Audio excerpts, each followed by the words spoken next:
This conference will now be recorded. नमस्कार. आज आपलं 8वं पुष्प पर्यावरण कुंभ आणि स्वच्छ डोंबिवली अभियानातर्फे आपण ही पर्यावरणाच्या संदर्भात जी व्याख्यानमाला चालू केलेली आहे त्यातलं आज 8वं पुष्प, 8वं लेक्चर. आज आपण चर्चा करणार आहोत, जाणून घेणार आहोत निलेशजी सकपाळ, श्री निलेश सकपाळ यांच्याकडून की उद्योग आणि पर्यावरण याच्या संदर्भातला जो एक ताळमेळ जो आहे तो कसा असू शकतो, काय असू शकतो, कशा पद्धतीने उद्योग हे पर्यावरणाचे निकष हे पाळतात किंवा धाब्यावर बसवतात, अशा स्वरूपातलं जे गणित आहे. आणि मुख्यतः जी नागरिकांमधली जी एक भावना असते सामान्य नागरिकांमधली की उद्योग म्हणजे विकास, उद्योग म्हणजे डेव्हलपमेंट, सर्वार्थाने भरभराट. पण त्याचाच दुसरा भाग जो असतो त्याच्यातनं होणारी जी हेळसांड असते. डेफिनेटली आपल्याला सगळ्यांना डेव्हलपमेंट हवीच असते, पण जी पर्यावरणाची हेळसांड होत असते आणि त्या हेळसांडीतनं आपणच काही काळानंतर त्याचा सगळ्याचं इफेक्ट आपल्यावरती होत असतो. आपल्या संपूर्ण एकंदरीत दैनंदिन जे आरोग्य असेल, आपल्या जे खाण्यापिण्यातल्या वस्तू असतील, ह्या सगळ्यावरती कुठे ना कुठेतरी इफेक्ट होत असतो हळूहळू. त्यामुळे पर्यावरण आणि उद्योग ह्यांचा जो एक प्रकार आहे, जो जो जो आपल्याला आतापर्यंत कदाचित माहिती नसेल, तर त्याच्या संदर्भातलं हे आजचं आपलं व्याख्यान आहे. मी थोडक्यात निलेशजींचा आता परिचय करून देतो. Approximately 17 years of experience in world of health, safety and environment in various parts of the world, including India, UAE, Kuwait, Oman, Qatar, Azerbaijan, Syria, Libya, UK, युरोपमधील काही कंट्रीज, ऑस्ट्रिया, फ्रान्स, स्पेन आणि Italy, Kazakhstan, Iran, ब्रुनी, Norway, Myanmar, Indonesia, Croatia, Malaysia, Australia, etc. Major companies for which works involved including BG, Shell, Golar, Petrofac, Koch, ADMA, ADNOC, PDO, QP, KPC, Total, CocoPhillips, Reliance, ONGC, HPCL, BPCL. Experience spans over chemical, nuclear, petrochemical, pharmaceuticals, winery EPC projects, risk and safety consultancy in the capacity as a lead HSE engineer, risk and safety engineer, and as a manager handling and developing team of risk, safety and environment engineers. Chairing various hazard and environment impact identification studies for various sectors in India and abroad. Working in the area of environmental impact assessment with MOEF, Ministry of Environmental and Forest, with MPCB, CPCB for clearing new projects or for modification of new projects in industry. So आता आपल्या सर्वांच्या लक्षात आलेलंच असेल की एक जागतिक पातळीवरचं experience असलेला एक व्यक्तिमत्व आपल्याला आज इथे लाभलेलं आहे. त्यामुळे कोणत्या सेक्टर मधल्या, आपण सेक्टर पण सगळ्यांनी पडताळलेला आहे, ऐकलेलं आहे आता, की कोणत्या सेक्टर मधनं कोणत्या प्रकारच्या गोष्टी चालतात, शिवाय गव्हर्नमेंट बरोबर पण जवळून काम करण्याचा त्यांचा एक्सपिरियन्स, या सगळ्याचा आज आपल्याला आपल्या आजच्या व्याख्यानामध्ये कुठे ना कुठेतरी आपल्या ज्ञानात भर घालण्यासाठी उपयोग नक्कीच होणार आहे. तर मी श्री निलेशजी यांना विनंती करतो की त्यांनी आजचं आपलं व्याख्यान सुरू करावं. निलेशजी, मी तुम्हाला प्रेझेंटर करतो.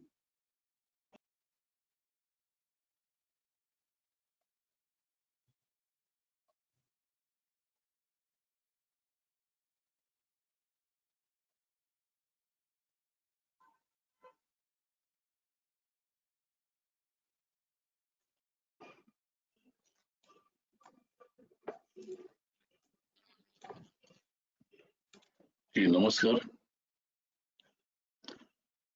आय होप मी ऑडिबल आहे सगळ्यांना. हो हो, येतोय आवाज. आवाज येतो. ओके, थिंक माझी ओळख करून दिली त्याच्याबद्दल धन्यवाद. थिंक अनुभव 17 वर्षांचा असला आणि वेगवेगळ्या कंपन्यांमध्ये काम करण्याचं भाग्य मला मिळालं. आणि एन्व्हायरमेंट हा सब्जेक्ट आमच्या HSE किंवा हेल्थ सेफ्टी एन्व्हायरमेंट सदैव निगडीत आहे. आणि प्रत्येक वेळेला आपण कुठलंही काम करताना त्याच्या वेळेला तो एक अडचणीचा विषय म्हणून एक साधारण त्याच्याकडे बघितलं जातं. त्याचं एक असं परसेप्शन आहे. आणि त्याच्यामुळेच एक प्रॅक्टिकल अप्रोच म्हणजे आपण नेहमी कॉज आणि इफेक्ट ह्या दोन गोष्टी असतात. कुठल्याही गोष्टीला कॉज असतं, तसंच एन्व्हायरमेंट पोल्युशनला कुठेतरी कॉज आहे आणि त्याचा इफेक्ट जो आता आपल्याला सगळ्यांना दिसतोय, हा पर्यावरण कुंभ, ही जी काही चळवळ चालू झाली ती पण इफेक्ट आपण कुठेतरी इफेक्टला त्या इफेक्टमुळे आपण या चळवळीच्या मागे लागलो आहोत. आणि पण त्याचं कॉज कुठे आहे आणि ते कॉज नक्की खरंच आपल्याला दूर करता येणार आहे का, याच्या संदर्भात थोडंसं मी माझा जो अनुभव आहे जो काही मला मिळालेला आहे, जसं सांगितल्याप्रमाणे मग बाकीच्या कंपनीज असतील किंवा गव्हर्नमेंट ऑथॉरिटीज असतील किंवा प्रोजेक्ट्स असतील, त्याच्याबद्दल मी फक्त तो अनुभव शेअर करण्याचा प्रयत्न करेन. मग कदाचित त्याच्या सोल्युशन आहे नाही आहे याचा विचार मी आज करणार नाही. मी फक्त अनुभव शेअर करेन. मला खात्री आहे की त्याच्यातून काही ना काहीतरी गोष्टी नवीन किंवा त्याच्यातून काही ना काहीतरी अशा गोष्टी आपल्याला समोर येतील की अरे नाही, हे तर मला माहिती होतं किंवा हे मला करायला पाहिजे होतं आधीच. मी माझं प्रेझेंटेशन सुरू करतो. नाव मी दिलेलं आहे industry, environment and common man. सामान्य माणसाची आपल्याकडे काय अवस्था आहे आणि त्याचं कनेक्शन कसं असायला पाहिजे, त्याच्या संदर्भात मी हे प्रेझेंटेशन तयार केलेलं आहे. पहिल्यांदा फक्त आम्ही काय करतो किंवा मी काय करतो, जसं सांगितल्याप्रमाणे आम्ही इंजिनिअरिंग कन्सल्टंट आहोत. माझं प्रेझेंटेशन इंग्लिशमध्ये आहे पण मी मराठीमध्ये बोलण्याचा पूर्णपणे प्रयत्न करेन. काही शब्द इंग्लिश असतील त्याच्यासाठी माफ करा, कारण आता हे शब्द इंग्लिशमध्येच वापरून त्यांची सवय झाली आहे. आमचं काम आहे, आम्ही इंडस्ट्रीज आणि वेगवेगळ्या ऑर्गनायझेशन्सला एन्व्हायरमेंटल इम्पॅक्ट किंवा असेट इम्पॅक्ट किंवा रेप्युटेशन इम्पॅक्ट, पर्सनल इम्पॅक्ट आणि सोशल इम्पॅक्ट हे आयडेंटिफाय करायला मदत करतो. याच्यामध्ये एन्व्हायरमेंटल आणि सोशल हे दोन शब्द मुद्दाम अधोरेखित केलेले आहेत. एन्व्हायरमेंटल आपला टॉपिक आहे आणि सोशल एन्व्हायरमेंट हा एक सुद्धा एन्व्हायरमेंटचाच पार्ट आहे, म्हणून मी तो हायलाइट केला आहे.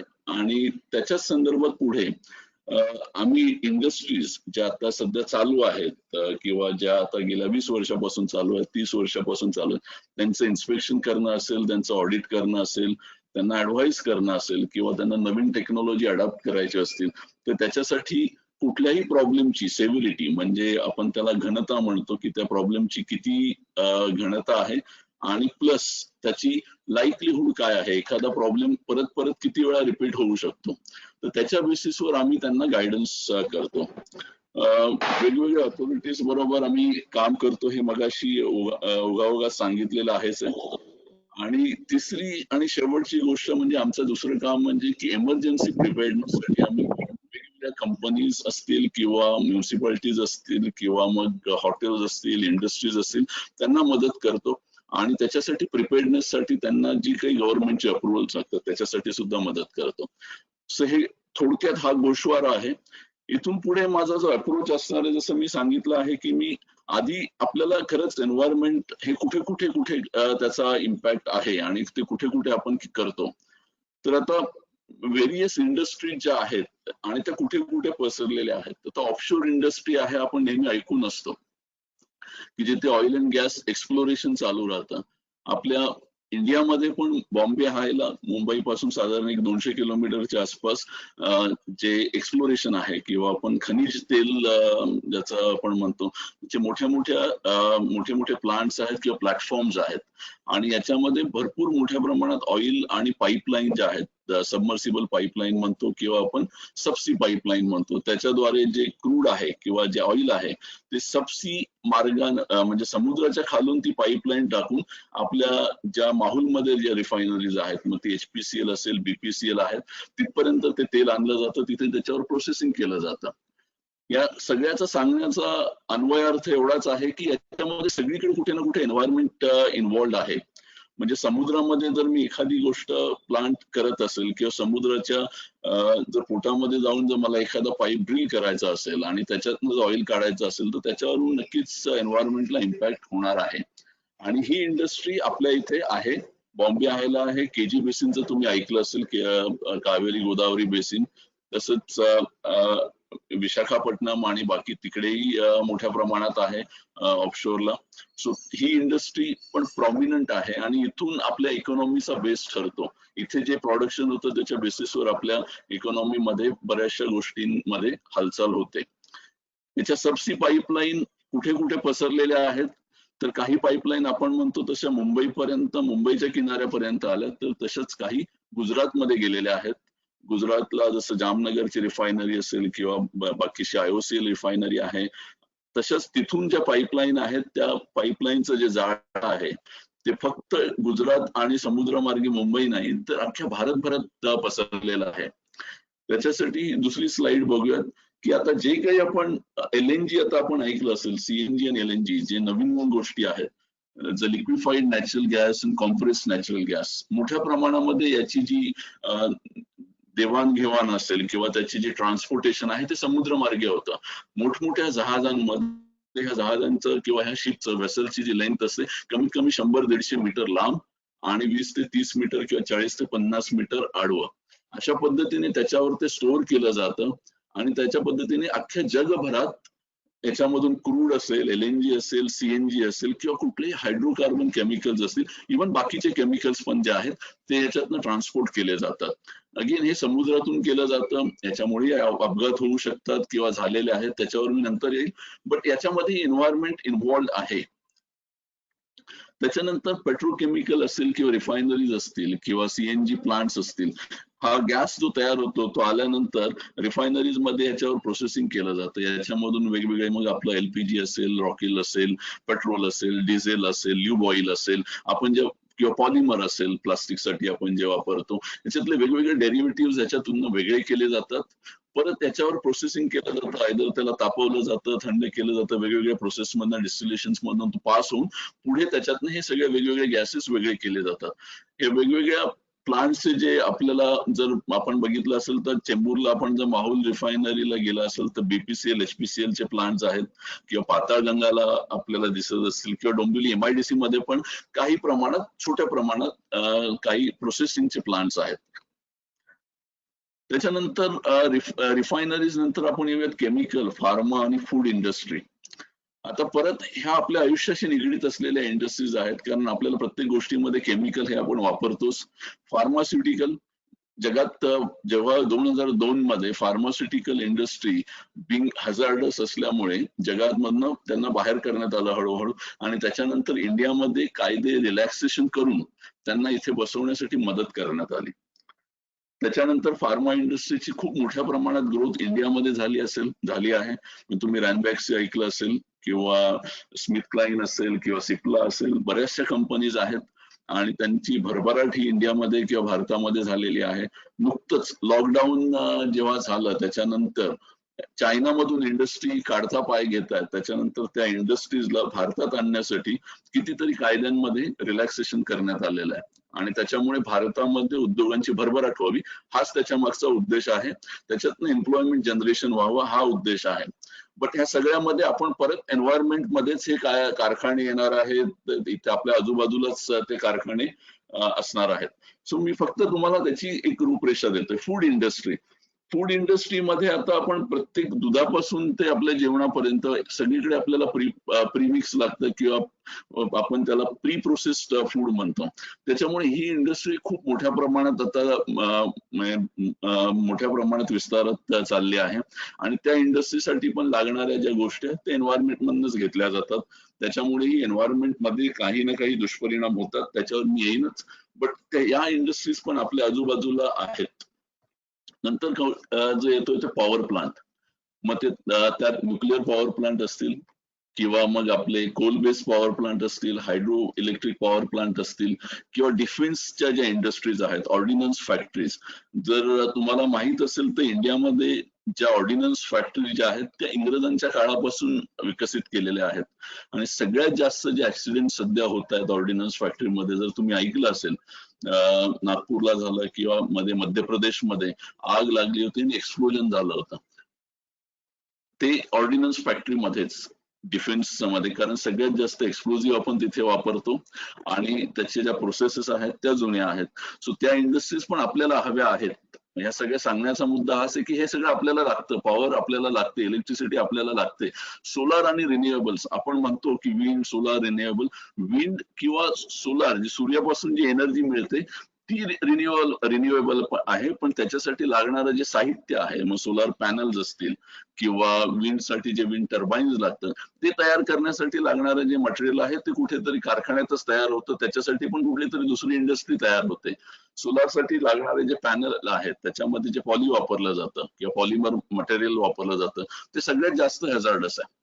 त्याच्यामुळे जर तो सोलार पॅनल एखादा फेकून द्यावा लागला तर त्याच्यामुळे होणारं एन्व्हायरमेंटला नुकसान हे आपण त्याची कल्पना पण करू शकत नाही. मी त्याच्याकडे येतोच. किंवा बाकीचेही रिन्युएबल्स असतील त्याच्यामध्ये जे होणारे जे दुष्परिणाम आहेत ते पण थोड्या वेळात मी तुम्हाला सांगेन की. सो ही ती इंडस्ट्री आहे. नंतर आलं mining, coal, steel, metal, mineral industry. या सगळ्या इंडस्ट्री मधून आपल्याला गरज आहे. आपल्याला कोल लागतो, मायनिंग, आपल्याला स्टील लागतात, वेगवेगळे मिनरल्स लागतात. सो या इंडस्ट्रीमध्ये कुठेतरी जमिनीला भगदाड पाडली जातात. मग त्याच्यात आपल्या इथे झारखंड आहे, छत्तीसगड आहे, किंवा आपल्या इंडियामध्ये महाराष्ट्रामध्येही चंद्रपूरमध्ये मोठ्या प्रमाणात ही इंडस्ट्री आहे. याच्यामुळे लोक कमीत कमी 200 फूट, 300 फूट किंवा 1 किलोमीटर पर्यंत जमिनीमध्ये जातात आणि तिथे काम केलं जातं. आणि जमिनीच्या उदरामधून आपण वेगवेगळे मिनरल्स एक्सट्रॅक्ट केले जातात, मेटल्स एक्सट्रॅक्ट केले जातात, त्याच्यावर प्रोसेसिंग होतं. ते प्रोसेसिंग झाल्यानंतर त्याच्यामधनं जे केमिकल्स बाहेर पडतात ते सगळं एन्व्हायरमेंट मध्येच होतं. त्याच्यानंतर नेक्स्ट पॉइंट जो आहे तो सिमेंट आणि कन्स्ट्रक्शन इंडस्ट्री. सिमेंट तर आपल्याला कन्स्ट्रक्शनसाठी कंपल्सरी आहे, म्हणजे तुम्ही ब्रिक्स कुठल्याही वापराल, बट सिमेंट शिवाय आपण कन्स्ट्रक्शन करू शकत नाही. नुकतंच आपल्याकडे जे फॅड आलं आहे की सिमेंट रोड्स पाहिजेत, म्हणजे आपल्या गव्हर्नमेंटने गेल्या 8 ते 10 वर्षांमध्ये ऑलमोस्ट प्रत्येक रस्ता हा सिमेंटचाच झाला पाहिजे. त्याच्यामुळे सिमेंट उद्योगाची भरभराट आपल्या भारतामध्ये झालेली आहे. ते कितपर्यंत बरोबर आहे याच्यावर आपण नंतर बात करू. बट सिमेंट इंडस्ट्रीमुळे सगळ्यात जास्त पोल्युशन जे होतं ते हवा पॉल्यूट होते आणि त्याच्यामुळे जे पार्टिकल्स आहेत त्याच्यामुळे अस्थमा असेल, ब्रॉन्कायटिस असेल किंवा आजूबाजूचा एरिया जो आहे तो ओसाड होतो. आणि जर सिमेंट इंडस्ट्री, कुठल्याही सिमेंट इंडस्ट्रीला जर आपण व्हिजिट केलं तर त्याच्यामधून आपल्याला त्याचं जे दुष्परिणाम आहेत किंवा त्याचा फक्त जो वास आहे त्याच्या आजूबाजूला असणार त्याच्यावरूनच कळेल की हे किती चांगलं आहे. तसंच कन्स्ट्रक्शन इंडस्ट्री आहे. कन्स्ट्रक्शन इंडस्ट्री पण खूप मोठ्या प्रमाणात जिथे कुठे असेल, मग ते बिल्डिंग कन्स्ट्रक्शन असेल, रोड कन्स्ट्रक्शन असेल, ब्रिज कन्स्ट्रक्शन असेल, त्याच्यामुळेही एन्व्हायरमेंट मध्ये परिणाम होतात आणि ती इंडस्ट्री पण आपल्याला गरजेचीच आहे. नंतरची इंडस्ट्री आहे टेक्सटाईल, डाय आणि किंवा आपली जी क्लोथ इंडस्ट्री म्हणतो. आपल्या सगळ्यांना फॅशनेबल क्लोथ्स आवडतात आणि त्याच्यामध्ये नवीन नवीन कलर्स येतात. तर जगामध्ये पहिल्या 2 किंवा 3 प्रोड्युसर्स, डाय प्रोड्युसर्स मध्ये आपला नंबर येतो. डाय हे सगळ्यात जास्त, त्याच्यामध्ये ऍसिडिक मटेरियल असतं किंवा त्याच्यामुळे सगळ्यात जास्त परिणाम जेव्हा हे मटेरियल एन्व्हायरमेंट मध्ये येतं त्याच्यामुळे एन्व्हायरमेंटवर परिणाम होतं. बट ही पण इंडस्ट्री इंडियामध्ये सगळ्यात जास्त फोफावलेली आहे.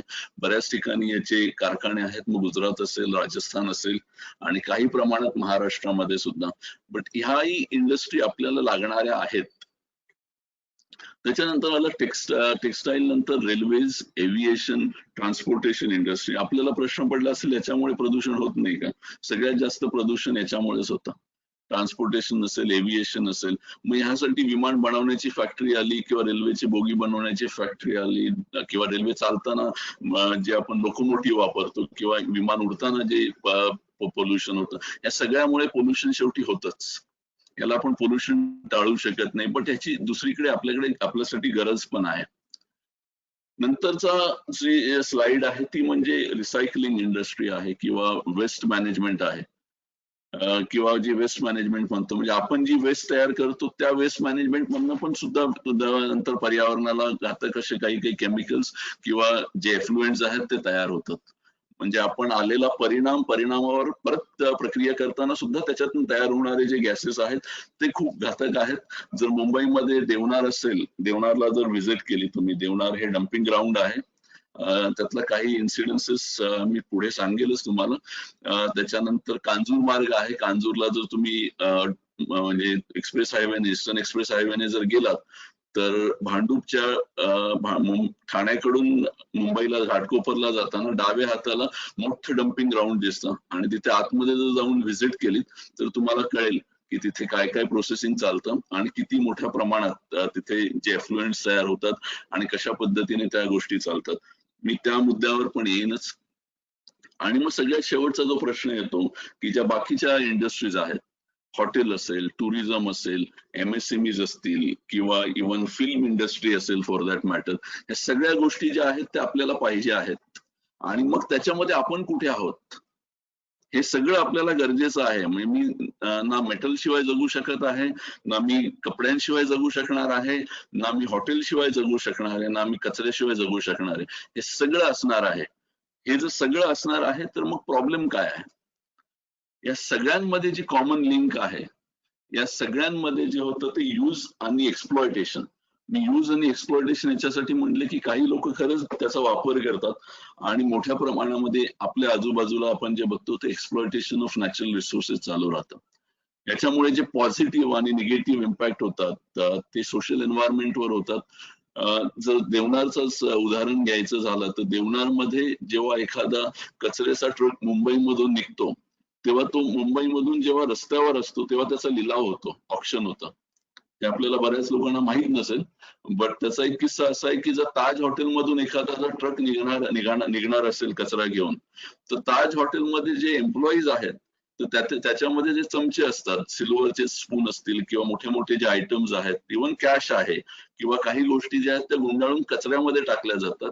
तो कचरा त्या ट्रकमध्ये येतो आणि साधारण 20 मीटर क्यूबचं त्याच कचऱ्याची साईज असते आणि तो जसा कचऱ्याचा ट्रक ताजमधून निघाला की ताजमधून निघालेला कचऱ्याचा ट्रक म्हणून त्याचा लिलाव सुरू होतो आणि मग तो 5,000, 10,000, 20,000, 25,000 त्याच्या व्हॅल्यू प्रमाणे त्याचा लिलाव इकडे मुकादमांकडे होतो. आणि मग तो ट्रक आल्यानंतर देवनारमध्ये डम्पिंग ग्राउंड मध्ये एका वेगळ्या एरियामध्ये त्या ठिकाणी त्याला त्या ट्रकला मोकळं केलं जातं आणि मग ज्या मुकादमाने तो विकत घेतलाय ट्रक त्याची माणसं पहिले सगळ्या तो कचरा सॉर्ट करणार, त्याच्यात ज्या काही गोष्टी त्यांना लागतात किंवा त्यांना ज्या व्हॅल्युएबल आहेत असं त्यांना वाटतं त्या गोष्टी काढून घेतल्या जातात. त्याच्यानंतर तो कचरा हा टाकून दिला जातो. आणि हे विशियस सर्कल जे आहे ते मुंबईमध्ये गेल्या अनेक वर्षांपासून चालू आहे ट्रान्सपोर्टेशन इंडस्ट्रीमध्ये. हे फक्त एक उदाहरण म्हणून सांगितलं. दुसरी गोष्ट देवनारमध्ये, जर आपण कधी जागा व्हिजिट केली तर देवनारला जे पोलीस पण आहेत, जे पोलीस स्टेशन आहे देवनारचं, ते लोक लक्ष पण देत नाहीत. तिथल्या लोकांची जी लाईफ एक्सपेक्टन्सी आहे तिथे कमीत कमी 60 ते 70% लोकांना वेगवेगळे रोग आहेत. मग ते कॅन्सर पासून ते एड्स पर्यंत. तिथे होणारी गुन्हेगारी जी आहे ती त्याच्याकडे कुणाचंही लक्ष नाही, पोलीसही तिकडे लक्ष देत नाहीत. आणि त्याच्यामुळे तिथे जो बोकाळलेला जो एक कचरा माफिया आहे तो जर बघायचा असेल तर कधीतरी देवनारला व्हिजिट करा. देवनारमध्ये बऱ्याच लोकांनी आणि बऱ्याच समाजसेवी संस्थांनी काम केलं आहे, करत आहेत, बट तरी सुद्धा त्याच्यामधून रिझल्ट मिळत नाहीये. टाटा ने एक वेस्ट टू एनर्जी हा एक प्लांट तिथे बसवला होता, बट तो प्लांटही फ्लॉप गेला कारण त्याच्यामध्ये त्या प्लांटलाही चालू दिलं नाही कारण त्याच्यामुळे त्यांचा कचऱ्यावरचा हक्क निघून चालला होता. सो त्याच्यामुळेच मी म्हटलं की पॉझिटिव्ह निगेटिव्ह इफेक्ट सोशल एन्व्हायरमेंटवर होतात. जरी चांगलं असेल तरी सुद्धा ते आम्हाला हवंच आहे का हा पण प्रश्न खूप गहन आहे. आणि सगळ्यात मोठी गोष्ट म्हणजे आजकाल जे प्रत्येक गोष्टीमध्ये आलंय ग्रीन बिल्डिंग, IGBC स्टँडर्ड्स जर आपण ऐकलं असतील की 5 स्टार रेटिंग द्यायचं, ग्रीन इंडस्ट्री म्हणायचं, it's a big fat myth. म्हणजे ही एक अंधश्रद्धा आहे. कुठली इंडस्ट्री पॉल्युशन किंवा प्रदूषणाशिवाय चालूच शकत नाही. त्या इंडस्ट्रीला जर रँकिंग करायचं असेल तर त्याच्यासाठी रँकिंग करण्यासाठी तेवढीच ट्रान्सपरंट आणि तेवढीच टू द पॉइंट असलेली जी निकष असण्याची पद्धत आहे ती आपल्याकडे हवी. बट अनफॉर्च्युनेटली ती आपल्याकडे सध्या तरी नाही आहे. त्याच्यामुळे आपल्या इथे इंडियामध्ये जर कोण ग्रीन इंडस्ट्री म्हणत असेल, कितीही मोठी असेल, तर it is a big fat myth. अजून तरी ते अस्तित्वात आपल्या इथे नाहीये. नाव कमिंग टू की आपण नेहमी विचार करतो की अरे चलो इंडस्ट्री आहे, पोल्युशन तर होत राहील. बट इंडस्ट्री डिझास्टर्स म्हणजे आपल्या लोकांना, खूप कमी लोकांना आपण माहित असते की अरे नाही, डिझास्टर्स पण होतात, कारण ते एका ठिकाणी होतात आणि तिथेच ते संपून जातात. म्हणून माझा आता पुढच्या काही स्लाइड्स ज्या आहेत त्या मी इंडस्ट्रियल डिझास्टरवर बोलणार आहे, की त्याच्यामध्ये इंडस्ट्री डिझास्टर जेव्हा कुठलंही डिझास्टर होतं त्याच्यामध्ये आपण ज्या गोष्टी म्हणतो की त्याच्यामध्ये जे अक्यूट किंवा जे कुठलेही एक्सप्लोजन असेल त्याच्यामध्ये, किंवा एखादं लीक असेल, किंवा एखादं मोठा नदीमध्ये मोठ्या प्रमाणात एफ्लुएंट येतं, ते कधीतरी एकदाच होतं, त्याची प्रोबॅबिलिटी खूप कमी असते. बट ते जेव्हा होतं तेव्हा it is acute and very severe. त्याचा कुठल्याही डिझास्टरचा परिणाम हा आयदर वर्षानुवर्षे किंवा महिने तो चालत राहतो, आणि त्याचा जो परिणाम आहे तो आजूबाजूच्या जमिनीवर, मग तिथल्या हवेवर आणि पाण्यावर, आणि इव्हन सोशल इम्पॅक्ट, म्हणजे बऱ्याच लोकांना जेनेटिक आजार झालेले आहेत किंवा होत आहेत. आपल्यालाही माहित नसेल तर आपल्याला आधी 20-30 वर्षापूर्वी कुणालाही दम्याचा त्रास नव्हता, आणि आजकाल लहान मुलांना 1ली, 2री, 3री, 4थी पासून दम्याचा त्रास सुरू झालाय. हा सोशल इम्पॅक्टचा भाग आहे की प्रदूषणामुळे आपल्याला दमा होतोय, किंवा काही लोकांना इरिटेशन खूप लवकर व्हायला लागतं. हे कशामुळे होतं? हा this is a social impact, but हे पण होतंय प्रदूषणामुळेच. जनरल पब्लिक या गोष्टींबाबत खूप कमी इन्फॉर्म्ड आहे. आपल्या इथे एन्व्हायरमेंट हा दुर्लक्षित प्रांत असल्यामुळे त्याच्याबद्दलची इन्फॉर्मेशन खूप कमी आहे. नाही म्हटलं तरी मीडिया वेव्ह येते, खूप मोठ्या प्रमाणात येते, बट ती हळूहळू संपून जाते, कारण मीडियाचं काम तेवढंच आहे, जोपर्यंत त्यांचा इंटरेस्ट असतो तोपर्यंत त्याला बढावा मिळतो, आणि नंतर ती हळूहळू संपून जाते. एनजीओज हॅव वेस्टेड इंटरेस्ट, म्हणजे माझं स्पष्ट मत आहे की खूप एनजीओज आहेत, काम करतात, बट बऱ्याचशा एनजीओचा जो पहिला जो पर्पज आहे तो नेहमीच एन्व्हायरमेंट असेल असं नाही. नेहमीच या गोष्टींना म्हटलं जातं की अरे नाही, डिझास्टर व्हायचं. डोंबिवलीमध्ये पण जे एक्सप्लोजन झाले गेल्या वर्षामध्ये, 1-2 वर्षामध्ये, जे एका इंडस्ट्रीमध्ये रिएक्टरचा ब्लास्ट झाला होता, आपण म्हणतो की it is very random, unpredictable आहे, अनसर्टन आहे, कोणी त्याला म्हणजे प्रेडिक्ट नाही करू शकणार आहे, कोणी सांगू नाही शकणार आहे की कधी होईल, का होईल. बट हे खरंच आहे का असं? Is it the reality?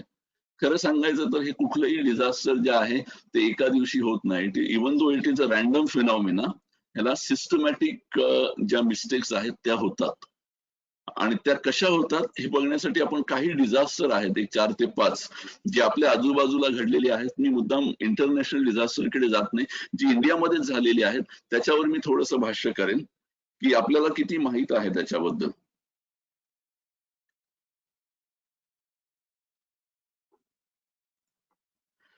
पहिलं आहे भोपाळ गॅस ट्रॅजेडी, 1984 मध्ये झालं होतं. मी 1984 पासून सुरू केलं, त्याच्या आधीचं मी काही बघितलं नाही. मेथिल आयसोसायनेट म्हणून टॉक्सिक गॅस होता.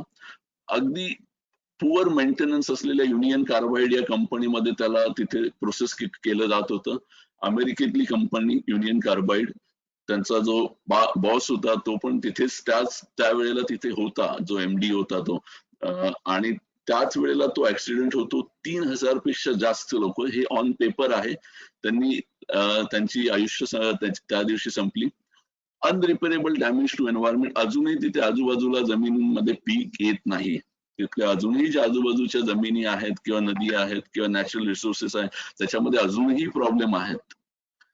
अजूनही या गोष्टीला 36 वर्ष झाले आहेत, बट अजूनही त्याला जस्टिस मिळालेला नाही. अजूनही कोर्टामध्ये केस चालू आहे.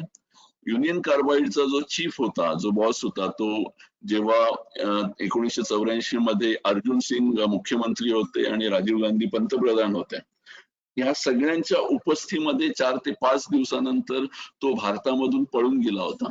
आणि त्याला पळून जाण्यामध्ये मदत केली, असं एक मोठं त्याच्या मागे एक कांड आहे. त्याच्यामध्ये आपण जाऊया नको. बट त्याला त्याच्यावर जी कलम लावली होती 304 E, 304 कलम ही नॉन बेलेबल असताना सुद्धा त्याला 25,000 रुपयाची बेल दिली होती.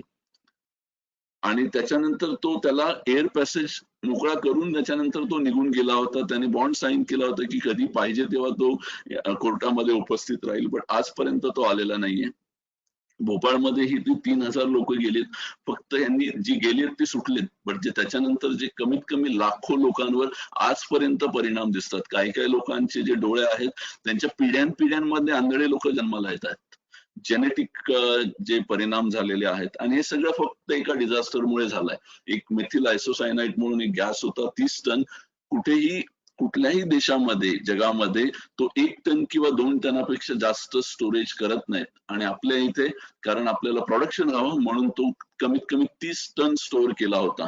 आणि तो अचानक रिलीज झाला मेंटेनन्स नसल्यामुळे, आणि तो सगळ्या भोपाळभर पसरला आणि त्याच्यामुळे ही दुर्घटना झाली होती. मुंबईमध्ये झालेली ही घटना 2005 मध्ये. मी जसं म्हटलं की मुंबईमध्ये ऑइल एक्सप्लोरेशन चालू आहे. बॉम्बे हाय आपण म्हणतो त्याला.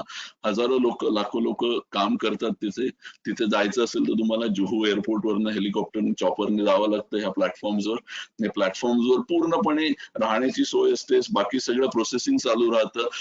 आपल्या इथे मेंटेनन्स नसल्यामुळे आणि ही जी घटना झालेली आहे याच्या बाबतीत मी सांगेल की याचं कॉज काय होतं. तर एक सागर सुरक्षा म्हणून एक शेजारी शिप होतं, जे वेसल होतं. त्या वेसल मधला जो आचारी होता किंवा शेप कुक म्हणतो आपण, त्याचं बोट कापलं गेलं. जहाज असल्यामुळे बोट कापलं गेलं, पण त्याचं रक्त काही थांबत नव्हतं आणि तो बेशुद्ध पडला आणि त्याला लवकरात लवकर उपचार हवे होते. म्हणून सागर सुरक्षा या बोटीवर हेलिपॅड होतं आणि त्या हेलिपॅड वरून त्यांनी ठरवलं की आता आपल्याला हेलिकॉप्टरने ह्याला आयदर ह्या प्लॅटफॉर्मवर आणावं लागेल, जो MHN प्लॅटफॉर्म आहे, मुंबई हाय आता आपण म्हणतो, आधी BHN होता, तो बॉम्बे हाय होता, किंवा मग त्याला ऑनशोरला न्यावं लागेल, मुंबईला न्यावं लागेल. जे काही जवळ असेल ते आपल्याला करता येईल. बट त्याच वेळेला नेमका पाऊस सुरू झाला, वादळ सुरू झाला आणि हेलिकॉप्टरचं उडणं शक्य नव्हतं. या माणसाची तब्येत ढासळत असल्यामुळे सागर सुरक्षाचा जो बोट कॅप्टन होता त्यांनी असं ठरवलं की आपण ही जी बोट आहे ही या मुंबई हाय जो प्लॅटफॉर्म आहे त्याच्या जवळ नेऊया. बट वादळ आणि हे असल्यामुळे ती बोट स्टेडीली थांबू शकत नव्हती त्या प्लॅटफॉर्मच्या जवळ. आणि स्टेडीली थांबू शकत नसल्यामुळे त्यांनी ठरवलं की आता ह्याला आपण बास्केट ट्रान्सफर करूया. बास्केट ट्रान्सफर म्हणजे आपण जी झोळी करतो, झोळीमधून एका बाजूने एका बाजूने दुसऱ्या बाजूला दोरीला लटकवून त्या पद्धतीने त्याला एका बास्केट झोळीमध्ये टाकण्यात आलं आणि एका बाजूने दुसऱ्या बाजूला झोळीमध्ये 7 ते 8 मीटरच्या डिस्टन्सवर टाकण्यात आलं. ते टाकताना त्या ज्या बोटीचा जो धक्का आहे तो जे हायड्रोकार्बनचे जे पाईप होते, जे प्रेशराइज हायड्रोकार्बन होतं, त्या रायझर्सला धक्का लागला आणि त्या रायझर्स मधनं लीक सुरू झाला. लीक सुरू झाल्यानंतर आग सुरू झाली. हे पहिलं चित्र जर बघितलं तर त्याच्या जे खाली जे पाईप्स वरती येत आहेत समुद्रातून, त्या पाईप्सला धक्का लागला त्या बोटीचा आणि तिथून आग आणि पुढे मग सगळा तो प्लॅटफॉर्म जळायला लागला. ते बोटीचं नुकसान झालं.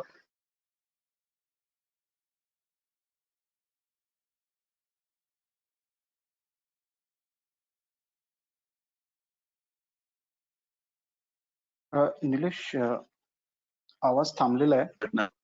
अडचण आल्या पाऊस असल्यामुळे काही महिन्यामध्ये घटना आहे आणि नंतर जळून झाल्यानंतर तिसऱ्या चित्रात एवढं. निलेश, बहुतेक you can stop your video. Okay, मग आवाज नीट येईल. ओके, आता येतोय? Yes. Okay okay. I don't know कुठपर्यंत ऐकू आलं आणि कुठे नाही ऐकू आलं. जस्ट या स्लाइडचा जो प्रिव्हियस पार्ट होता एक साधारण 2 सेकंद.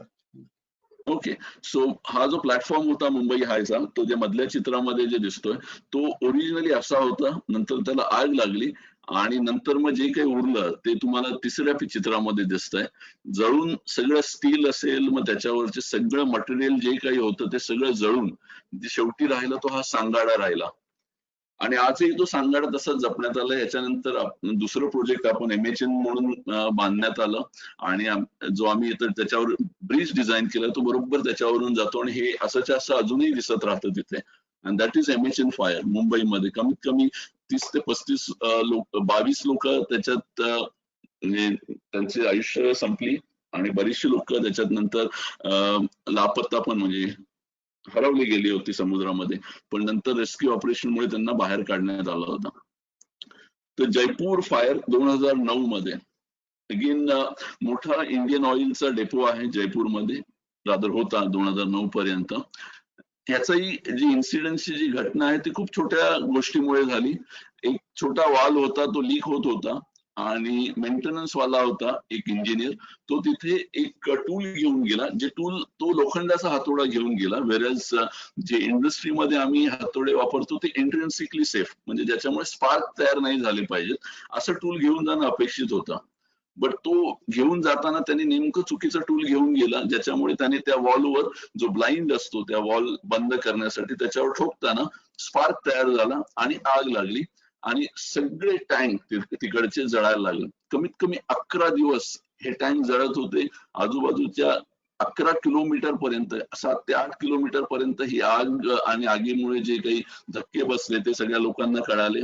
वरच्या पहिल्या चित्रामध्ये तुम्हाला दिसेल की त्यांचं ते इमर्जन्सी सेंटर होतं, त्याच्यावर लिहिलेलं जान है तो जहान है, की जे सगळ्यात सेफ पाहिजे प्लांट मध्ये, ते पण सेफ नव्हतं. त्याला सगळ्यात जास्त डॅमेज झालं आणि कमीत कमी 2.8 बिलियन रुपीज एवढा लॉस IOC ला झाला आणि गव्हर्नमेंटला झाला. ही घटना झाल्यानंतर 2009 मध्ये त्याच्यावर MB लाल कमिटी, MB लाल हे खूप मोठे सायंटिस्ट आहेत किंवा HPCL मध्ये आधी ते काम करत होते. नंतर पंतप्रधानांनी सांगितलं की नाही आता MB लाल याच्यावर तोडगा काढतील, म्हणून MB लाल यांनी ह्या पूर्ण प्रकरणाची शहानिशा केली आणि त्याच्यावरून त्यांनी रेकमेंडेशन्स दिले की ऑइल फॅसिलिटीज ज्या इंडियामधल्या आहेत त्याच्यामध्ये कुठल्या कुठल्या कमीत कमी सेफ्टी आणि एन्व्हायरमेंट प्रोटेक्शनसाठी गोष्टी असल्या पाहिजेत. म्हणून त्यांनी एक भला मोठा रिपोर्ट तयार केला आणि त्यांनी जे रेकमेंडेशन्स तयार केले त्या रेकमेंडेशन्समुळे ऑफकोर्स नवीन गोष्टी घ्याव्या लागत होत्या. त्याच्यामुळे कमीत कमी 500 ते 1000 करोड पर्यंतचा बिझनेस जनरेट झाला इंडियामध्ये आणि त्या गोष्टी ऑफकोर्स इंडियामध्ये तयार होत नव्हत्या, त्याच्यामुळे त्या बाहेरून आपल्याला आणाव्या लागत होत्या.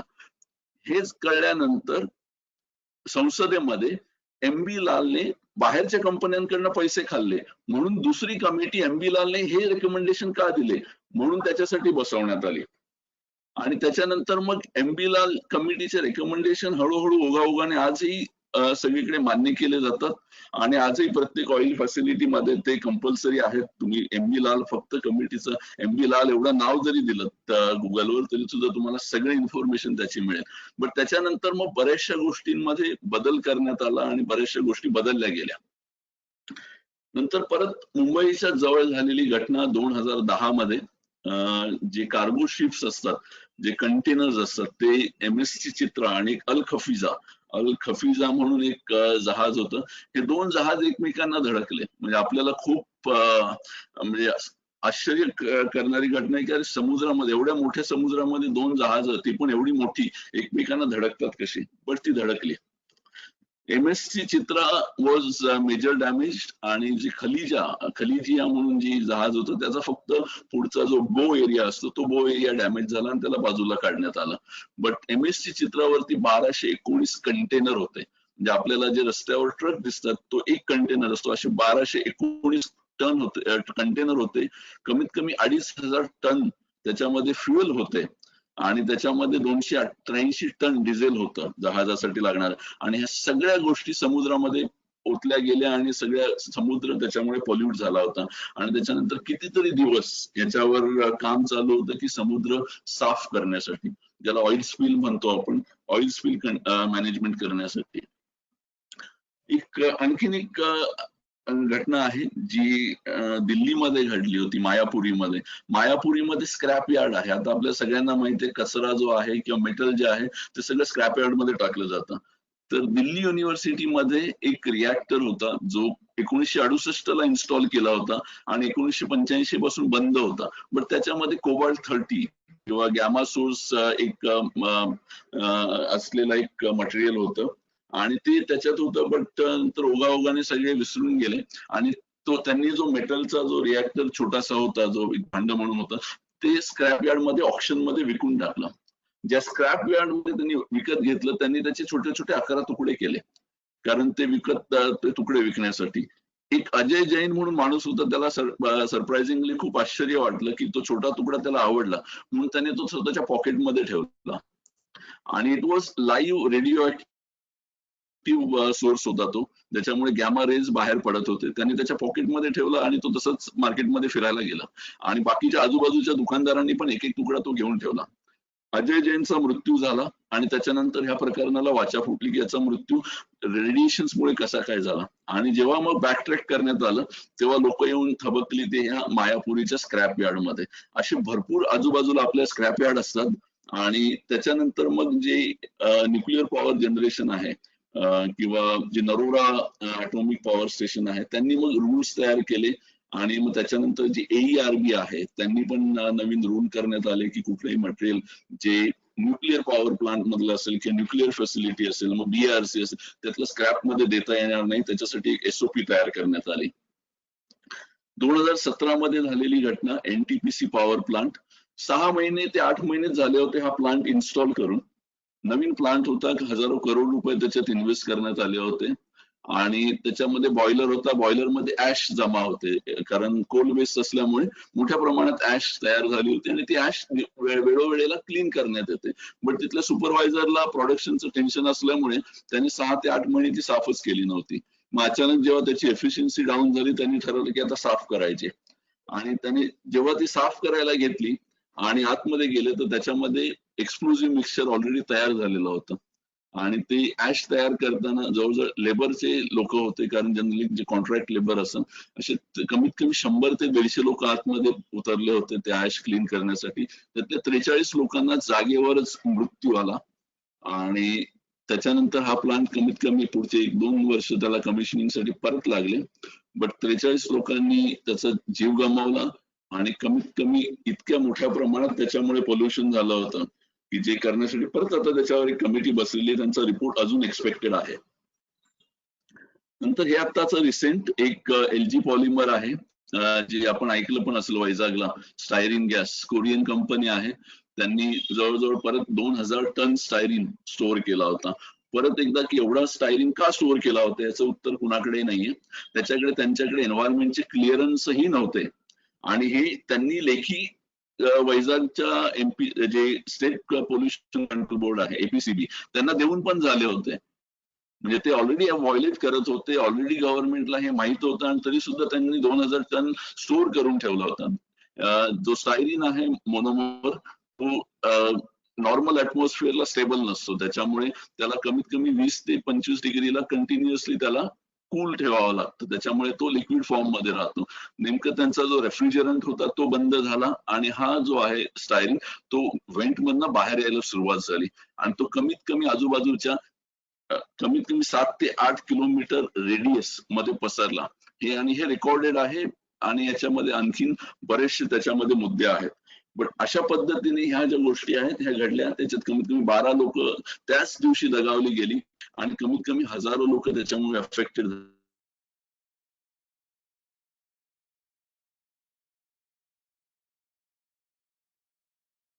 निलेश, तुझा आवाज बंद झालाय. हॅलो निलेश, हे झालं कधीतरी घडले डिझास्टर. बट व्हॉट अबाउट आजूबाजूला तर किती पालक असेल. येस, हॅलो निलेश, आवाज बंद झाला. ही स्लाइड चालू झाल्यापासून आवाज बंद झालेला. सो जस्ट म्हणजे नेट वीक होते त्या काही काळात. So you can start again with this slide. Okay, sorry. आपण म्हणतो की आता हे डिझास्टरचं झालं, डिझास्टरमुळे होणारे परिणाम असतील तर याच्यामध्ये आपण इंटरनॅशनल डिझास्टर घेतले तर त्याची तर खूप मोठ्या प्रमाणात त्याची व्याप्ती आहे. बट आता प्रश्न पडतो की मग जे प्लांट आपल्या आजूबाजूला चालू आहेत, म्हणजे रायगड MIDC असेल, डोंबिवली MIDC असेल, ठाणे बेलापूर असेल किंवा पालघर असेल, पनवेल असेल, इकडे जे डे टू डे ऑपरेशन चालतात त्याच्यामधून काय होतं, तर त्याच्यामधून सगळ्यात जास्त पोल्युशन त्याच्यामुळे होतं. It is always continuous, mostly it is unmonitored and it is driven by production, profit and competitiveness. त्याच्यावर सरकारचा जो कंट्रोल पाहिजे तो कसा नाहीये हे मी नंतर सांगेल थोड्या वेळाने. सगळ्यात जास्त माल प्रॅक्टिसेस ज्या होतात त्या या पर्टिक्युलर फील्ड मध्ये होतात रोजच्या रोज, की एन्व्हायरमेंटल लॉज कसे ते याच्यामध्ये त्याची पायमल्ली केली जाते. साधारण एक उदाहरण द्यायचं म्हणून, ठाणे बिलापूर रोडला बऱ्याचशा इंडस्ट्रीज आहेत आणि आपल्या इथे कॉमन एफ्लुएंट ट्रीटमेंट प्लांट आहेत. महाराष्ट्रामध्ये 22 आहेत. तर 22 कॉमन एफ्लुएंट ट्रीटमेंट प्लांट याच्यासाठी बांधले की छोट्या छोट्या इंडस्ट्रीजला स्वतःचं एफ्लुएंट ट्रीटमेंट प्लांट तयार करणं जमत नाही, म्हणून त्यांनी हा कॉमन एफ्लुएंट ट्रीटमेंट प्लांटची खूप नॉवेल आयडिया घेऊन आल्या. अंबरनाथ मधला किस्सा आहे. अंबरनाथ मध्ये 2002 मध्ये जो कॉमन एफ्लुएंट ट्रीटमेंट प्लांट आहे तो तयार झाला बांधून. इंडस्ट्री खूप आधीपासून होती, पण त्याच्यानंतर लाल फितीच्या याच्यामध्ये तो जो सीईटीपी होता तो अडकला गेला, त्याच्यामध्ये काही परमिशन मिळाली नाही. नंतर 2002 पासून ते 2012 पर्यंत इंडस्ट्री चालू होती. कॉमन एफ्लुएंट ट्रीटमेंट प्लांट बांधून तयार होता, बट वापरला गेला नाही. तो वापरायला सुरुवात केली 2012 मध्ये. पहिल्यांदा त्याच्यामध्ये एफ्लुएंट आजूबाजूच्या इंडस्ट्रीज मधनं घेण्यात आलं. तोपर्यंत काय झालं की 2012 म्हणजे गेले 10 वर्ष ते 15 वर्ष जे एफ्लुएंट आहे ते सगळं आजूबाजूच्या नद्यांमध्ये सोडण्यात आलं. नद्यांमध्ये मोठ्या प्रमाणात टॉक्सिक स्लज, फोम आणि बाकीच्या सगळ्या जे आजूबाजूचे जे सॉइल आहे, ग्राउंड वॉटर टेबल्स आहे, ते सगळ्यात मोठ्या प्रमाणात अफेक्ट झाली. अजून इन्फेक्ट होत आहेत, कारण तोपर्यंत इंडस्ट्रीचं एक्सपान्शन इतकं झालं की ह्या सीईटीपीची कॅपॅसिटी पुरेनाशी झाली. सो आपल्याकडे हा जो प्रॉब्लेम आहे हा कंटिन्युअस आहे. त्याच्यानंतर जे ठाणे बिलापूरला बऱ्याचशा इंडस्ट्रीज आहेत त्यांनी स्वतःचे बोर आतमध्ये तयार केलेत. आपण जे ड्रिलिंग म्हणतो, बोरिंग करून त्याच्यामध्ये जे स्वतःचे एफ्लुएंट होतात, कॉमन एफ्लुएंट ट्रीटमेंट प्लांटला द्यायचं तर पैसे जातात, सो ते न देण्यासाठी स्वतःच बोर करून पंप लावून ते जे एफ्लुएंट आहे ते जमिनीमध्ये गाडण्यात येतात. कितीतरी आपल्याला जाताना आजूबाजूला दिसतं की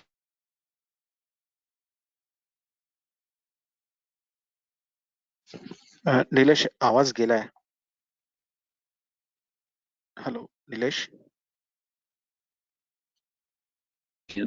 जमिनीचा रंग बदलला आहे किंवा काय काय, अरे ह्याचे कारण कुठेतरी आजूबाजूला असलेले इंडस्ट्री मधून कुठेतरी अंडरग्राउंड अशा पद्धतीने. तो it is everywhere around us and still goes unnoticed and unclean. आपल्याला कळतही नाही ते काय, ते कसं कुठे होत आहे. ते गुजरातमध्ये मोठ्या प्रमाणात तयार होतं. आपल्या महाराष्ट्रातनं जे ट्रक्स जातात तिकडे पाणी घेऊन असेल, दूध घेऊन असेल, जे काय असेल, किंवा मोठ्या प्रमाणात जे कॅरी जे ट्रान्सपोर्ट कॅरियर्स असतात ते ट्रक जाताना भरून जातात, तिकडे सामान टाकतात आणि येताना तिकडचं एफ्लुएंट घेऊन येतात. हे खूप मोठं रॅकेट आहे आणि ते रॅकेट ते 5,000 10,000 रुपये त्यांना मिळतात, कारण जाताना एमटी जाण्यापेक्षा काहीतरी भरून घ्यायचं. आणि मग त्या ट्रकचा ऍक्सिडेंट कुठे होतो तर पालघर पासून पुढे ते अगदी अंबरनाथ, उल्हासनगरच्या आजूबाजूपर्यंत त्यांचे ऍक्सिडेंट होतात. आणि ऍक्सिडेंट कुठे होतात? नदीच्या बाजूला. आणि अशा पद्धतीने ऍक्सिडेंट होतात की त्यांच्या आतमधलं जे मटेरियल असतं ते नदीत पडलं जातं. मध्ये तुम्ही ऐकलं असेल तर उल्हासनगरमध्ये बऱ्याचशा लोकांना उलट्या आणि डायरियाचा त्रास झाला होता. तो असाच एक ट्रक अपस्ट्रीमला पडला होता आणि त्याच्यानंतर सगळ्या आजूबाजूच्या एरियामधल्या लोकांना हा त्रास झाला होता. सो याच्यामध्ये प्रश्न हा येतो शेवटी की आर वी दी कंट्रीब्युटर्स और विक्टिम्स. जे आपल्याला माहिती आहे, आपल्याला दिसतं, पण मग आपण त्याच्यामध्ये म्हणजे आपण कंट्रीब्युटर आहोत की विक्टिम आहोत. Now coming to Dombivli.